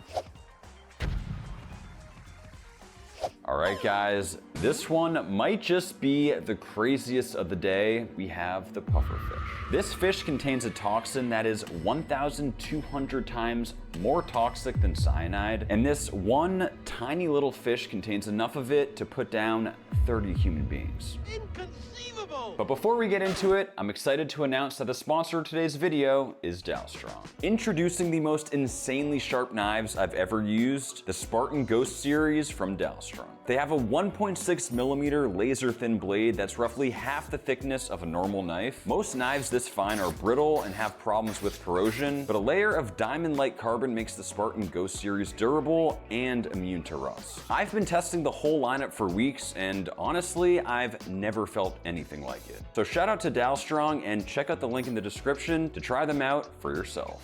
Okay guys, full disclosure, this is really not a joke. Under no circumstances should anybody watching ever try to eat one of these, cook one of these, or really even have one of these in your kitchen, they're actually extremely dangerous and are no joke. My friend Nick showed me the basics of how to break one of these down. All you're eating on this fish is this part of its body. However, every piece of its skin is extremely poisonous. If this piece of skin touches the pan, you're screwed. If this piece of the skin touches the pan, you're screwed. Bro, like, you gotta be careful. You know, like it can actually kill you? Yeah, this one's dangerous, bro. If you get poisoned, it's not my fault. So full transparency, this is my very first time doing this. To do it safely, I mean, chefs in Japan are literally doing 3 years of rigorous training. There's a whole certification process. All that to say, don't try this at home. You will die. Next, we're gonna completely remove the tail. Nick was saying this whole area is just absolutely devastating, so we're getting rid of that. I will say having a sharp knife like this is an absolute game changer, and I want one of you guys to experience this, so one person who drops a comment will be receiving a free Dow Strong knife. I'll also throw in 5 bags of Max Jerky, so drop a comment. We've split the skin down the middle. Now we should be able to just peel it off. I mean, it is just such a beautiful pattern, but this is something you do not want to eat. At this point, it looks pretty clean, but apparently even just this little fin right here is extremely toxic. Thing is, even though I just removed that fin, with my limited knowledge of this, I think even those little specks could be extremely dangerous. There's only one way to find out. Kyle, you hungry? I'm starving. Get over here. Just kidding. We should not be joking about this. You will die. I know you guys are all probably wondering, am I going to try eating this? The answer is absolutely not. I have about 10% confidence that this thing won't kill me if I eat it as is. In fact, I'm actually throwing away this whole cutting board. Believe it or not, I've been using this for like the past 4 years. We just bought 2 new ones. But either way, it was still an extremely fun one to learn about. Next up, jellyfish. Ooh, that is an extremely fishy smell. Almost reminds me of like seaweed. It's almost like a rubber band. Pretty tough. Very, very strange. Jellyfish have thousands of tiny venomous stingers, which fire harpoon-like barbs that inject venom into their victims. And while most jellyfish stings only cause minor pain and itching, there are several species that can have lethal outcomes. Naturally, we're gonna try eating one, and I'm going with a traditional Chinese jellyfish salad, which is very commonly eaten as an appetizer. It has all sorts of things like chilies, Chinese black vinegar, sesame, and soy. Time to see what Sophia and Kyle think. I know this might look like noodles, but this is not noodles. That smells extremely fishy. Cheers.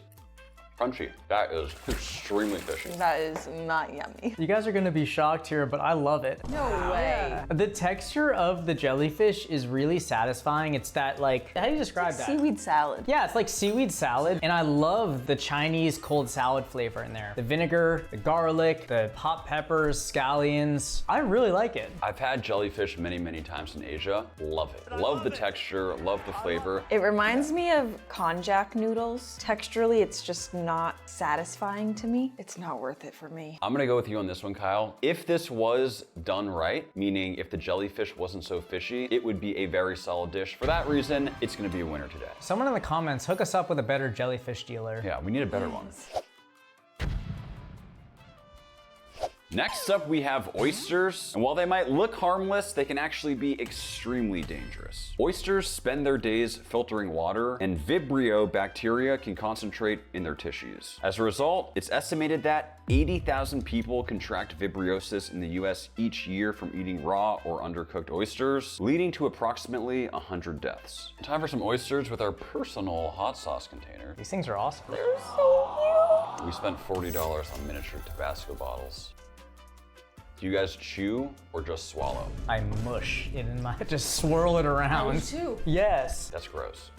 I love oysters. Me too. For me, there's a time and a place for them. Like, I'm not always in the mood for raw oysters, but when I am, there's nothing that's better. I've gotten terrible food poisoning from them. I totally see how this is on the list. Assuming you don't die, absolutely worth it. This one is very surprising, but believe it or not, next up, it's deer. You might be wondering how deer is so high on this list, and it all comes down to vehicle collisions. I was like a deer in headlights when I learned that there are over 1 million deer vehicle collisions in the US each year. I mean, that is crazy. Now we're gonna throw together something I like to call my game meat sludge. This is my go-to when it comes to lamb legs, elk, and other slightly more gamey proteins. The mustard, balsamic, and herb combo neutralizes off flavors and just works so well. And this right here is why we call it sludge, but I'm telling you, the flavors are incredible. We'll get it loaded up and completely cover the roast, getting in all those nooks and crannies. And we'll get it on the grill.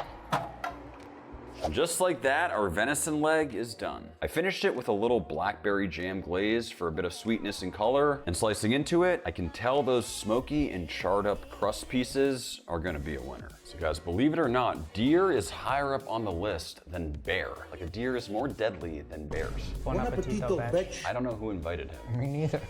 I love it. I really love it, especially the flavor on the outside. It's not super gamey either. So clean, so tender, so juicy. I love that rosemary, garlicky, mustardy flavor with venison. This is just 10 out of 10. I agree with all of that. Kind of a cool, different type of meat. I would never choose it over beef. Beef I could eat every single day, whereas venison is more like an every few week type thing. I think we can all agree it's worth it. Believe it or not, one of Africa's most deadly animals is buffalo. Weighing up to 2,000 pounds, they're known for highly aggressive behavior. Unlike other herbivores, they don't flee from danger. Today we're cooking the world's spiciest foods with the most exotic hot peppers. It is so painful. We'll be starting off mild, but as the video progresses, the peppers will get exponentially hotter until we reach genetically modified spice bombs whose only purpose is to inflict maximum pain. Each pepper will be used to cook an iconic dish from around the world. Will I survive? Let's find out. Starting off in Japan with the shishito pepper. At only 100 Scoville, the most spicy of the day is literally 22,000 times more spicy. Now before we cook, I unfortunately only 100 Scoville, the most. Starting off in Japan with the shishito pepper. At only 100 Scoville, the most spicy of the day is literally 22,000 times more spicy. Now before we cook, I unfortunately agreed to a challenge. Today I'm going to be tasting each of these peppers raw. Yes, including the extremely spicy ones. Then I'll try a spice antidote method, like in this case milk, and I'll rank it to see if it actually works. We're in good shape. Ooh, there actually is a little kick to that. I mean, that right there is a classic. Completely got rid of any spice. I'll give milk a 9 out of 10, but something tells me that today we're gonna be pushing my spice tolerance to the limit. Kyle, is this really the least spicy? With that, time to cook. And this right here is my favorite method for shishito peppers. We're basically gonna do a quick marinade. Got some salt and black pepper. Then I like to throw in a bunch of Asian flavors like chili crisp, fresh garlic, ginger, and sesame oil. Now let's get them on the grill. Whoa, really just looking for some nice char on these bad boys. That's how you know you're doing it right. I don't know why it would be going off right now. Finishing them off with some sesame seeds, charred lemon, and the rest of that marinade. Time to eat. Okay, everybody, preventative Pepto-Bismol. Pepto-Bismol on 3. 1, 2, 3. Pepto-Bismol. Kyle, now that we got that out of the way, pepper number 1. As you guys know, this is a shishito, very mild in terms of spice, but if you saw the peppers we have coming up later, your mind will be blown and you'll be very terrified. I'm a little nervous. Where'd you even get all these peppers? I got a guy. All right, Sophia, just let me do the talking. This guy's pretty sketchy. What you want, bro? You got that hot stuff we talked about? I got everything you need. I got that habanero, that new stuff from China, only if you can handle it. Hey, you can look, but you can't touch. You got anything like really hot? Come back here. Over 1 million Scoville a pop. These aren't even legal in 49 states. You got the money? All right, get out of here. Serious. Sophia, come on, let's go, quickly. Oh, that guy seems pretty hardcore. They say 1 out of 10 of these are spicy, so let's see who gets lucky. That marinade just, ooh. Is it really 1 out of 10? I've heard 1 out of 10, and I think that's BS because mine was really spicy, and I think yours was too. Was yours, Sophia? Tastes like a bell pepper. That's very spicy though. I feel like these are so underrated. I always see them on the menu and never get it, but now I'm gonna get them more often. Overall, I'd say we're off to a pretty strong start.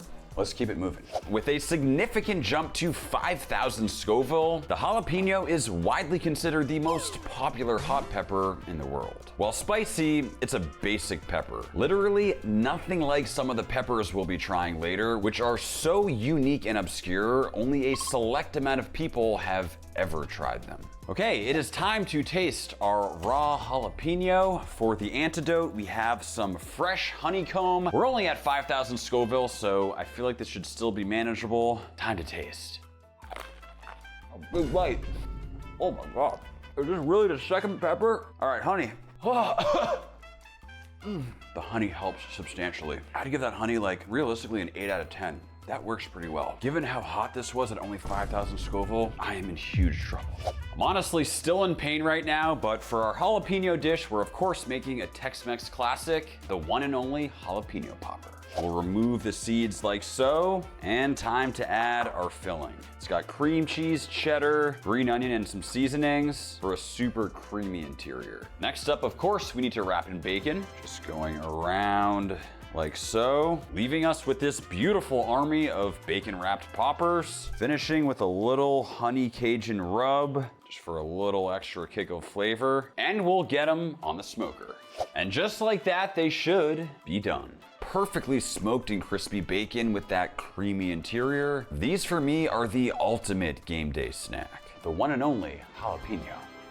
Hot but not spicy. Some books are hot. It's almost sweet now that it's been cooked. I'm not really getting a lot of spice on this one. I think the big difference here, the cream cheese, like the dairy on the inside, cuts down on the spice. The fresh version was shockingly spicy. Still in generally safe territory here. Let's move on. We've shot up by 700% to 35,000 Scoville heat units, a truly symbolic staple ingredient in southern Italy. All right, pretty significant jump here to 35,000 Scoville. We have yogurt as our antidote. Let's give it a shot. Not that bad. Oh my God, I spoke too soon. Try the yogurt. That does help. This is way hotter than I think it'd be for this early in the video. Yogurt's like a solid 9 out of 10, but geez, I'm in big trouble. I need more. I'm downgrading this to a 7. It's so hot still. Now to cook with these Calabrian chili peppers, we're making quite possibly the most iconic pasta dish in the world. The one and only spicy rigatoni, made famous, at least to me, by the hugely popular restaurant Carbone. It starts with a bunch of these freshly chopped Calabrian chilies, along with these pickled Calabrian chilies for even more depth and spicy flavor. Just sauteing up some onions, adding in the chilies, some garlic, and a whole bunch of tomato paste. Now we'll add the vodka, in with the heavy cream, and we mix. Thin it out with a little pasta water, a little bit of sugar, and a little salt, and black pepper. A little butter, looking good. Kyle, bring out the cheese wheel. Is a Parmesan wheel necessary? Absolutely not. But when you have one in your fridge, you'll find yourself putting it on everything. And in with the pasta. I feel like this is gonna get messy. Channeling my inner cuisine. There it is, Calabrian chili spicy rigatoni. Let's see how it stacks up. We have made a huge jump to 35,000 Scoville.